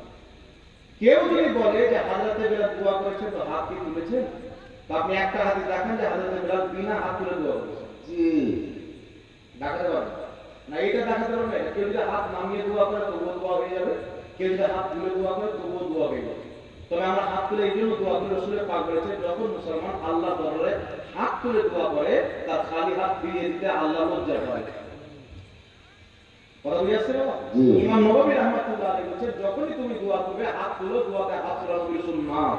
তাই আযানের পরে হোক জানাজার পরে হোক হাত তুলে দোয়া করলে নবীর সুন্নাতই আমল হবে। বলুন সুবহানাল্লাহ। তাই নামাজের পরে আমরা হাত তুলে দোয়া করি। কেউ যদি হাত নামিয়ে দোয়া করে ঝগড়া করার কোনো দরকার নেই। এটাও কোনো বিষয়। কথা বুঝাচ্ছে সিরিয়াসলি কথা। হাত নামিয়ে আছে দোয়া করলে দোয়াটা করবে। কথা বুঝাচ্ছে বাবা? আরেকটা কথা আপনাদের সামনে যেটা ক্লিয়ার করতে চেয়েছিলাম, মাজার শরীফ আল্লাহ ওয়ালা যখন ইন্তিকাল করেন তাদের কবরের উপরে গুম্বাদ তৈরি করা, সুন্দর করে তাদের কবরটাকে সাজানো হয়। হয় কি না? হয়। কেন সাজানো হয়? আমার নবী বলেছেন আলী যাও, যত উঁচু কবর আছে সব ভেঙে চুরমার করে দিও। যত উঁচু কবর আছে, মূর্তিওয়ালা কবর আছে সব ভেঙে দাও। তো নবী তো উঁচু কবর ভাঙতে বলেছে, তাহলে আল্লাহ আমাদের মাজার উঁচু কেন হবে? কথা বুঝাচ্ছে? জি জি। তো আমার নবী কোন কবর ভাঙতে বলেছিলেন? দুনিয়ার শ্রেষ্ঠ ভাষ্যকার বুখারী শরীফের ব্যাখ্যাকার ইমাম ইবনে হাজার আসকালানী বুখারী শরীফের শরহ ফাতহুল বারীর মধ্যে লিখছেন যে কবরগুলি নবী ভাঙতে বলেছিলেন সেই কবর মুশরিকদের ছিল, ইহুদিদের ছিল। তারা কবরের উপরে মৃত্যু ব্যক্তির মূর্তি বানিয়ে রেখেছিল। নবী বলেন, আমি এই কবর যত সব ভেঙে চুরমার দেব। জান্নাতুল বাকিতে সর্বপ্রথম যে সাহাবীকে দাফন করা হয়েছিল উসমান বিন মাসউদ রাদিয়াল্লাহু তাআলা, আমার নবী তার জানাজা পড়ে নিজের হাতে দাফন করলেন। দাফন করার পর একটি বিশাল বড় পাথর তিনার মাজারের মাথা দিয়ে আমার নবী গেড়ে দিলেন। তো একদিকে পাউচু কবর ভেঙে দিতে বললেন, আরেকদিকে সাহাবী কবরে পাথর লাগিয়ে কবরের নিশানি নবী রাখছে। তাহলে এখান থেকে বুঝা কি গেল, মুশরিকদের কবর ভেঙে দেওয়ার হুকুম, আল্লাহ ওয়ালাদের কবর সাজিয়ে দেওয়ার হুকুম আমার নবী থেকে প্রমাণ করেন। সুবহানাল্লাহ। তার কারণে হযরত উসমান গনির জামানাতে, তিনার জামানাতে সাহাবায়ে কেরামের কবরের উপরে তিনারা তাবু খাটাতেন, গুম্বাজ তৈরি করতেন। হযরত মায়েশা সিদ্দিকার জামানায় তিনার ভাই আব্দুর রহমানের কবরের উপরে তাবু খাটানো হয়েছিল, গম্বুজ তৈরি করা হয়েছিল। তারপর ইমাম বদরুদ্দিন আইনি বুখারী শরীফে সূরা উমদাতুল কারির মধ্যে লিখেছে, রাসূল সাল্লাল্লাহু আলাইহি সাল্লাম আবু বকর ও ওমরের কবরের সাইডে হযরত উসমান গনি প্রাচীর খাড়া করেছিলেন। তারপরে তাফসীরে রুহুল বায়ানের মধ্যে লেখা আছে আল্লাহ ওদের কবরের উপর গম্বুজ তৈরি করা যায়। ফাতাওয়া শামির মধ্যে লেখা আছে আল্লাহ নেক বান্দাদের কবরের উপর গম্বুজ তৈরি করা যায়। তারপরে ক্লাসের বাদায় ও সানাই কিতাবের মধ্যে লেখা আছে আল্লাহ ওদের কবরের উপর গম্বুজ তৈরি করা জায়েজ আছে, যেটা বলতে হবে। সুবহানাল্লাহ। তার কারণে ইমাম বুখারী, ইমাম মুসলিম, ইমাম আবু দাউদ, ইমাম ইবনে মাজাহ, ইমাম আবু হানিফা, ইমাম হযরত আমির মুয়াবিয়া, হযরত বেলাল, হযরত আপনার আদম আলাইহিস সালাম, হযরত মুসা আলাইহিস সালাম, অনেক নবী সাহাবীর কবরের উপর গুম্বাদ তৈরি করা আছে। আর সারা পৃথিবীর মুসলমানের একটাই ফতোয়া, আল্লাহ ওয়ালাদের কবরের উপর গুম্বাদ তৈরি করা যায় না। সুবহানাল্লাহ। তাই ইরান যান, আল্লাহ ওয়ালাদের কবরের গুম্বাদ তৈরি করা আছে। ইরাক যান, মিশর যান, কাতার যান, সৌদি আরবে আজ থেকে প্রায় ৭৫-৮০ বছর পূর্বে প্রত্যেক কবরের উপরে গুম্বাদ তৈরি করা ছিল জান্নাতুল বাকিতে। আপনি মোবাইলে যাবেন, লিখবেন পুরাতন জান্নাতুল বাকি। আজ নজদি হুকুমত আমার নবী ইহুদি খ্রিস্টানদের কবর ভেঙেছিল। ইহুদি খ্রিস্টানরা ওয়াহাবি মতবাদ চালু করে সাহাবায়ে কেরামের মাজারের গুম্বাদকে ভেঙে আমার নবীর বদলা নিল। নাউজুবিল্লাহ। আর ইহুদি খ্রিস্টানের বদলা নেওয়াতে সহযোগিতা কে করলো? আহলে হাদিস। নাম আহলে হাদিস, আসলে শয়তান পর্যন্ত তওবা করে দেবে। আদমকে সাজদা করতে তওবা করে না, কিন্তু এদের কারতুস দেখে শয়তান পর্যন্ত হয় না। বাট আমাকে বিপদ বানিয়ে দিবি। এ দেখছে শয়তান বসে আছে, তো বলছে শয়তান তোর কাজ করো, মানুষকে গুমরাহ কর। বসে কেন আছি? শয়তান বলছে আমি আহলে হাদিস দেওবন্দি অনেক দল তৈরি করে দিয়েছি, আমার কাজ হচ্ছে একটা, আমি রেস্ট নিই। তো এই মৌলবীরা হচ্ছে শয়তানের কাজ করে বাড়ছে বাবা। এদের থেকে ঈমান বাঁচিয়ে রাখতে হবে, সাবধান। একটাই দল জান্নাতি, যেটা গরিব নামাজের দল, যেটা বসপাতের দল, যেটা ইমামে হুসেনের দল, যেটা সাহাবার দল, যেটা মুহাম্মদ রাসূলের ভার দেওয়া দল, সুন্নি জামাত ধরে বলতে হবে। সুবহানাল্লাহ। তাই আল্লাহ ওয়ালাদের কবরের যুগ থেকে মুসলমান গুম্বাদ তৈরি করছে। এবার আল্লাহ ওয়ালাদের কবরে আমরা কি করতে যাই? জিয়ারত করতে যাই কি? জিয়ারত করা নবীর সুন্নাত। আমি কয়েকটা দলিল দিয়ে দিচ্ছি, জাস্ট শুনে নেন। মুসান্নাফ ইবনে আবি শাইবার মধ্যে হাদিস, মুসান্নাফ ইবনে আবি শাইবার মধ্যে সহিহ হাদিস, যে হাদিসকে ইমাম ইবনে হাজার আসকালানী ফাতহুল বারির মধ্যে সহিহ বলেছেন। হাদিসটি কি? উমর ফারুকের জামানায় বৃষ্টি যখন বন্ধ হয়ে গেল, উনার জামানার লোকেরা নবী মুস্তাফা রওজাতে গিয়ে দোয়া করলেন, ফলে আল্লাহ পাক তাদেরকে বৃষ্টি দান করলেন। সিয়ার আলামিন ওয়ালা কিতাবের মধ্যে লেখা আছে সামারকান্দে বৃষ্টি বন্ধ হয়ে গেল। ওখানকার বড় বড় উলামা মাশায়েখরা কি করলেন? তারা ইমাম বুখারীর কবরে গিয়ে দোয়া করলেন, ইমাম বুখারীর ওসিলাতে আল্লাহ তাদেরকে বৃষ্টি দান করলেন। তাই সিয়ার আলামিনের মধ্যে ইমাম সাহাবী লিখতেছে আদ-দুআ মুস্তাজাবুন ইনদা কুবুরিল আমবিয়া ওয়াল আউলিয়া। সেই কিতাবের মধ্যে লেখা আছে মুসলমান অনেক ইস্তিসকার নামাজ পড়লেন, বৃষ্টি হলো না, অনেক দোয়া দুরূদ করলেন, বৃষ্টি হলো না। শেষে ইমাম বুখারীর কবরে গিয়ে তার ওসিলা দিয়ে দোয়া করলেন, আল্লাহ বৃষ্টি দান করলেন। তাই আমরা আহলে সুন্নাত ওয়াল জামাত সাহাবা দিনে আমল করে, সহিহ হাদিসে আমল করে, আমাদের দোয়া যখন কোথাও কবুল হয় না, আমাদের মুসিবত দূর হয় না, আমরা আল্লাহ ওয়ালাদের মাজারে গিয়ে দোয়া করি, ফলে আমাদের মুসিবতকে আল্লাহ দূর করে দেন। সুবহানাল্লাহ। তাই ইমাম শাফিঈ রাহমাতুল্লাহ আলাইহি যুগ শ্রেষ্ঠ ইমাম, তিনি ইমাম বুখারীর চাইতে বড়, ইমাম মুসলিমের চাইতে বড়, ইমাম তিরমিজির চাইতে বড়। 6টি সহিহ সিত্তার ইমাম কিতাবের যে রাইটার লেখক আছে, তিনাদের চাইতে মহাজ্ঞানী ইমাম শাফিঈ রাহমাতুল্লাহ আলাইহি বলেছেন, আমি যখনই কোনো মুসিবতে ফাঁসতাম, আমার মুসিবত হাল হতো না, আমি আবু হানিফার মাজারে যেতাম, তার ওসিলাতে আল্লাহ আমার মুসিবতকে দূর করে দিল। সুবহানাল্লাহ। বিখ্যাত ইমাম ইমাম মোল্লা জীবন রাহমাতুল্লাহ আলাইহি যার লেখা কিতাব তাফসিরে যার লেখা কিতাব আপনার নুরুল আনোয়ার, প্রত্যেক মহল্লা পড়েছে, ইনারা মাদ্রাসাতে সেই কিতাব পড়ায়। নুরুল আনোয়ার লিখক, এই নুরুল আনোয়ার দেওবন্দি মৌলবি পড়ে, এই নুরুল আনোয়ার সুন্নি মৌলবিরা পড়ে, সবাই পড়ে মৌলবি হয়। সেই নুরুল আনোয়ারের রাইটার ইমামুল্লাহ জীওয়ান নিজের কিতাব তাফসিরাতে আহমদিয়া 46 নম্বর পৃষ্ঠার মধ্যে লিখতেছে, নাজরানা হিসাবে যুগ যুগ থেকে মুসলমান আল্লাহ ওয়ালাদের মাজারে যে খাসি নিয়ে যায়, গরু নিয়ে যায়, ইমামুল্লাহ জীওয়ান বলছে হালাল তাইয়্যিবুন, ওটা হচ্ছে হালাল এবং পবিত্র। জোরে বলুন সুবহানাল্লাহ। সুবহানাল্লাহ। আরে জোরে বলুন সুবহানাল্লাহ। সুবহানাল্লাহ। আর এখন কিন্তু হারাম যারা হয়ে গেছে, মাজারে খাসি নিয়ে যায় হারাম। হারাম যাদের জন্য হারাম, হালাল যাদের জন্য হালাল। জি। আল্লাহ হেদায়েত দান করুন সকলকে, আল্লাহুম্মা আমিন। মাজার জিয়ারত করবেন, ওখানে গিয়ে দোয়া করবেন, তবে মাজারে গিয়ে সিজদা করবেন, আল্লাহ ছাড়া কাউকে সিজদা করা যাবে না। আর এমনি ফুজুল মাজারে চাদর চাপাবেন না। মাজারে যাচ্ছেন, চাদর চাপা আছে, দ্বিতীয় চাদর চাপানোর দরকার নাই। ইমামুল ফুকাহা ইমাম ইবনে আবিদ শামী ফাতাওয়া শামীর মধ্যে লিখেছেন মাজারে চাদর চাপানো যায়। মুসলিম শরীফের হাদিস, সাহাবায়ে কেরাম নবীর কবরে লাল রঙের চাদর দিয়েছিলেন, তবে একটা চাদর থাকলে দ্বিতীয় চাদর চাপানো যাবে না। ওই টাকা আল্লাহ ওয়ালার নামে কাউকে দান করে ইসলামে সওয়াব করে দেন, আল্লাহ ওলি আপনার প্রতি বেশি খুশি হবে। বলুন সুবহানাল্লাহ। সুবহানাল্লাহ। আযানের পরে সালাত দেওয়া যাবে কি যাবে? দেখেন আযানের পরে সালাত দেওয়া, সালাতু ওয়াসসালামু আলাইকা ইয়া রাসূলুল্লাহ, হাদিস শরীফের মধ্যে এসেছে হযরত বেলাল রাদিয়াল্লাহু তাআলা, আবু দাউদ শরীফের হাদিস, হযরত বেলাল রাদিয়াল্লাহু তাআলা মদিনা শরীফে একজন মহিলার বাড়ির ছাদ অনেক উঁচু ছিল, যার ছাদে চেপে তিনি আযান দিতেন। ওই মহিলা বলছে যে প্রত্যেক ফজরের আযানে হযরত বেলাল আযানের পূর্বে কোনো একটি ভালো দোয়া করতেন, তারপর আযান দিতেন। তারা আমি সুন্নাত ওয়াল জামাত আযানের পূর্বে দুরূদ পড়ি, তারপর আযান দিই, বেলালের সুন্নাতে আমল করি। ইমাম কাজী গায়াত রাহমাতুল্লাহ আলাইহি বলেছেন আযানের আগে দোয়া পড়া মুস্তাহাব, সওয়াবের কাজ। এবার আযানের পরে ইকামতের পূর্বে হযরত বেলাল দুরূদ শরীফ পড়তেন। সুবহানাল্লাহ। আযানের পরে ইকামত দেওয়ার পূর্বে হযরত বেলাল রাদিয়াল্লাহু তাআলা আনহু দুরূদ পড়তেন, নবীর প্রতি সালাতু ওয়াস সালাম পাঠ করতেন। তার কারণে ফুকাহায়ে কেরাম যেমন ইমাম ইবনে আবিদ শামী ফাতাওয়া শামীর মধ্যে লিখেছেন যে মাগরিবের আযান বাদ দিয়ে আপনার ওই আযান আসর, যোহর, এশা, ফজর এই চার ওয়াক্তের আযানের পর জামাতের পূর্বে সালাত দেওয়া, যাকে আরবিতে তাসবিহ বলা হয়, এটা হচ্ছে মুস্তাহাসান, অতি উত্তম কাজ। সুবহানাল্লাহ। তার কারণে আমরা আহলে সুন্নাত ওয়াল জামাত আযানের পরে ইকামতের পূর্বে নবী মুস্তাফার সালাত পাঠ করি, যাকে আরবিতে তাসবিহ বলা হয়। ফুকাহায়ে কেরাম এটাকে উত্তম কাজ বলেছেন, করলে নেকি পাওয়া যাবে। তো আমরা নেকিটা ছাড়বো কেন? জি। কথা বলছেন, বুঝছেন? তার কারণে আযানের পরে ইকামতের পূর্বে সালাত দিবেন। কোন মসজিদ যদি বন্ধ থাকে আপনারা চালু করেন, আযান সালাত দিবেন অবশ্যই। কথা বুঝতে পেরেছেন কি বলেন? আর কোন গাঁজা টাননেওয়ালা, ফেতরা খানেওয়ালা, ইনজেকশন মারনেওয়ালা কেউ যদি এসে বলে বিদআত, ওর মুখে একটা মুক্কা দিবেন, কয়টা হাদিস পড়েছে? কোন মাদ্রাসায় পড়েছে? একদিন এক মাদ্রাসায় পড়েছে, একটা ছেলে এসে বলছে হুজুর আমাদের ওখানে সব খারিজ হয়ে পড়ে, নামাজ পড়ো, নামাজ পড়ে আসে বলছেন হুজুর আমাদের নবী লিখতে পড়তে জানতো না, আমার পায়ের রক্ত তো মাথায় চেপে গেল, কিন্তু বলছে আমি ঠিক মেরে তো মরে যাবে, বলতো আমাকে জেল কাটতে হবে, আর রাগে তো পালিয়ে যাবে, তো যাবে কে? তো রাগটাকে কোন রকম কন্ট্রোল করলাম যে আমি একটু বুঝিয়ে দিই, যদি মেরে যায় আল্লাহু আকবার। বুখারী শরীফ নিয়ে আসলাম, বুখারী শরীফের 2699 নম্বর হাদিসটা করলাম।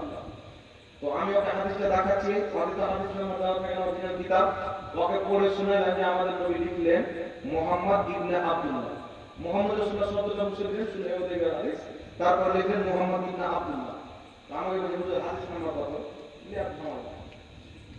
এই হাদিস নাম্বার শিখে দিয়েছেন আমার কিতাবের মধ্যে, তো হাদিস নাম্বার নাই, অরিজিনাল কিতাব প্রিন্ট কোরআন কারীম জানা যে হাদিস নাম্বার থাকে না। ও মোবাইলে সার্চ করে হাদিস নাম্বার বের করলাম 2699, বললে ওটা 2699।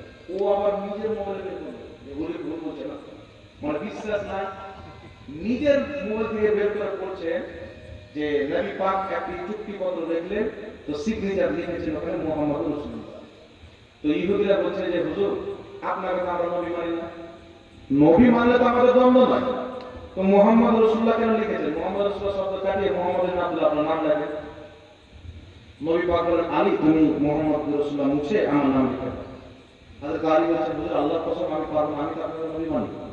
আমার নবী আলীর হাত থেকে কাগজটা নিলেন, মুহাম্মদ রাসূলুল্লাহ শব্দটা মুছলেন, ফাকাতাবা মুহাম্মদ ইবনে আব্দুল্লাহ, তারপর লিখলেন মুহাম্মদ ইবনে আব্দুল্লাহ। এর বলে ও ছেলেটা চুপচাপ হয়ে গেল। আমরা কে বললো তোমার এভাবে লিখতে বললেন না? ওকে হুজুর মিজানুর রহমান আজহারি বলেছে, ডক্টর জাকির নায়েক বলেছে। আমরা কি এটা তুমি বুখারীর হাদিস মানবা না জাকির নায়েককে মানবা না মিজানুর রহমান আজহারি মানবা? বলে হাদিস যখন পেয়ে গেলাম বলে যা মানে হুজুর আমি হাদিস মানবো। যাক আলহামদুলিল্লাহ, রাগ কন্ট্রোল করে লাভ নেই। আল্লাহ বুঝা তৌফিক দান। তো বাবা, এদের মিষ্টি ভাষা, সুন্দর ক্যামেরা, টুপি সব ইহুদির প্রোডাক্ট। আজকে আমরা যদি ইমান বিক্রি করে দিই না, 2 কোটি টাকা জানবে না, 2 কোটি টাকা অফার দিয়ে দাঁড়িয়ে আছে, খাদি দাঁড়িয়ে আছে, রাজজি দাঁড়িয়ে আছে, শিয়া বা কোটার জন্য 2 কোটি টাকা অফার। কত এরকম অফার নিয়ে ঘুরে বেড়াচ্ছে। কলকাতার কত নবী ইমান বিক্রি করে দিল মাত্র 30 লাখ টাকাতে। 2-1টা নবী কলকাতায় পাওয়া গেছে, তারা 30 লক্ষ টাকা দিয়েছে শিয়া। এখন তো ওরা শিয়া বা প্রচার করছে। তাহলে আমার মতো নবী আমাদের কিছু কর্পোরেটি আছে, আমরা যদি শিয়া বা প্রচার আমাদের কোটি টাকা দেবে, 1 মাস করে 4 টাকা ঘুরে বেড়াবো, কোনো ব্যাপার না, যা সবাই করে নেবে। তো আমরা আলহামদুলিল্লাহ আহমদ রাজা আল্লাহ হযরতের আমরা হচ্ছি গোলাম। আমরা ঈমান বিক্রি করার জন্য নবী হইনি, ঈমান বাঁচানোর জন্য। সুবহানাল্লাহ। আল্লাহ সারা জিন্দেগি মানুষের ঈমানের হেফাজত করার জন্য হাজার চাইতে বেশি কিতাব লিখে দিয়ে গেছে। আমরা যতদিন বাঁচবো আহলে সুন্নাত ওয়াল জামাত সঠিক নবী মুস্তাফার দ্বীন মানুষের সামনে উপস্থাপন করব। যে মানবে সে নাজাত পাবে, যে মানবে না জাহান্নামে আমার বাদল কিছু আছে না। জি কতটা আমাদের ঈমানটা তো বাঁচবে নাকি বলেন? জি ভাই আহলে সুন্নাত ওয়াল জামাতের প্রতি কায়েম থাকে। যত দেখছেন ওয়াহাবিদের মধ্যে কাদি শিয়া, এদের সুন্নি জামাত তো দূরে থাক, ইসলামের সাথে এদের কোনো সম্পর্ক নাই। এদের আকীদা হচ্ছে ইহুদিদের মতো আকীদা, এদের আকীদা হচ্ছে বানানো আকীদা, তৈরি করা আকীদা, একটাও কোরআন হাদিসের আকীদা নাই। আলহামদুলিল্লাহ সুন্নিদের প্রত্যেকটা আকীদা ইসলামের দেওয়া আকীদা। আমি আপনাদের সম্মুখে আমার বাড়ি থেকে প্রমাণ করে নিয়ে হাদিস দিয়ে প্রমাণ করেছি। বলুন সুবহানাল্লাহ। দুরূদ শরীফ পড়ুন। আল্লাহু সাল্লি আলা সাইয়্যিদিনা মাওলানা মুহাম্মদ ওয়া আলা আলি সাইয়্যিদিনা মাওলানা মুহাম্মদ।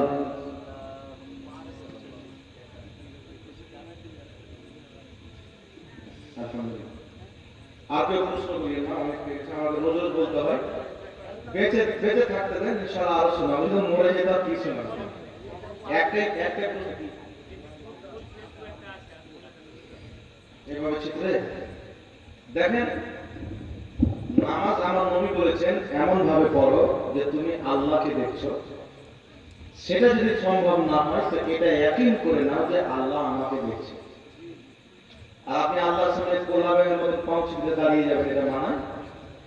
চলে বলে না পাঁচ সিঁধে দাঁড়ালে আমরা আমাদের শিক্ষকের সামনে পাঁচ সিঁধে কারা দাঁড়াবে?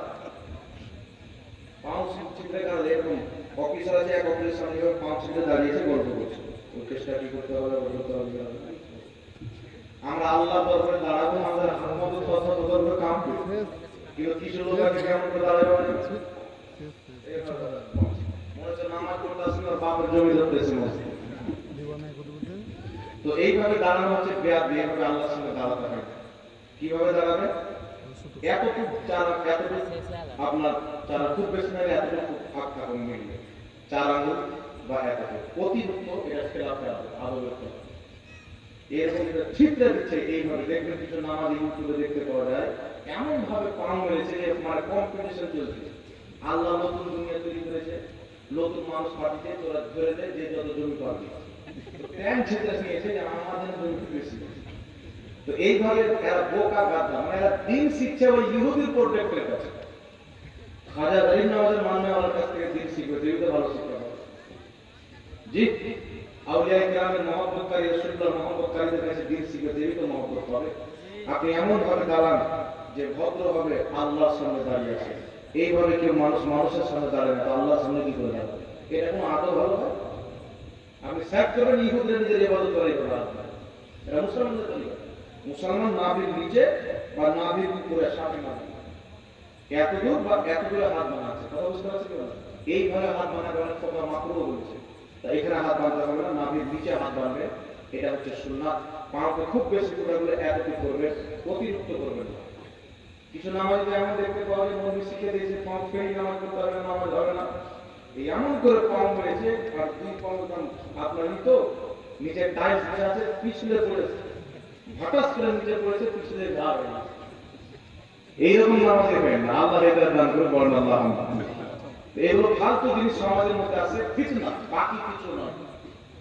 খুব বেশি এক বারিশ এতটুকু ফাঁক রাখবেন, দাঁড়াবেন আদব সহকারে, আল্লাহ এটা নিয়ত করবেন যে আল্লাহ আমাকে দিচ্ছে। এটা তো সম্ভব নয় আমরা আল্লাহকে দেব, এটা সম্ভব যে আল্লাহ আমাদেরকে দিচ্ছে। তার আল্লাহর সামনে কি আদব হবে এটা আপনারা চিন্তা করুন। সুন্দর করে নামে নিচে হাত ধরবেন, স্থির হয়ে দাঁড়াবেন, না কোনো বেশি চিত্র দিবেন, না খুব সাঁটিয়ে দিবেন, আদব বাজায় রেখে আল্লাহর সামনে দাঁড়াবেন, যেন আপনার প্রতি আল্লাহ রহমত হয়, আপনার নামাজটা কবুল হয়ে যায়। আরেকটা প্রশ্ন করলেন এখানে, প্রশ্নটা হচ্ছে ভিডিও করা কি? এখানে কালকে আসবেন আওলাদে রাসূল, আওলাদে গাউসে আযম, আলে রাসূল হুজুর সৈয়দ শাহ গুলজার মিল্লাত ইসমাইলি রাজ্জাকি বাস্তি মাদ্রাসাতুল আলী, বহু বড় খানদানের লোক, বহু বড় খানদান। এরা শুধু কালিয়াচকের পীর নয়, সারা বিশ্বের পীর। এমন একজন মহান ব্যক্তি আছে, আমি কি বলবো, আপনারা হয়তো আর দেখেছেন, কালকে খালি চেহারাটা দেখবেন আর মিলিয়ে নেবেন যে হ্যাঁ এরকমই হয় আল্লাহ, দেখে আপনি বুঝবেন।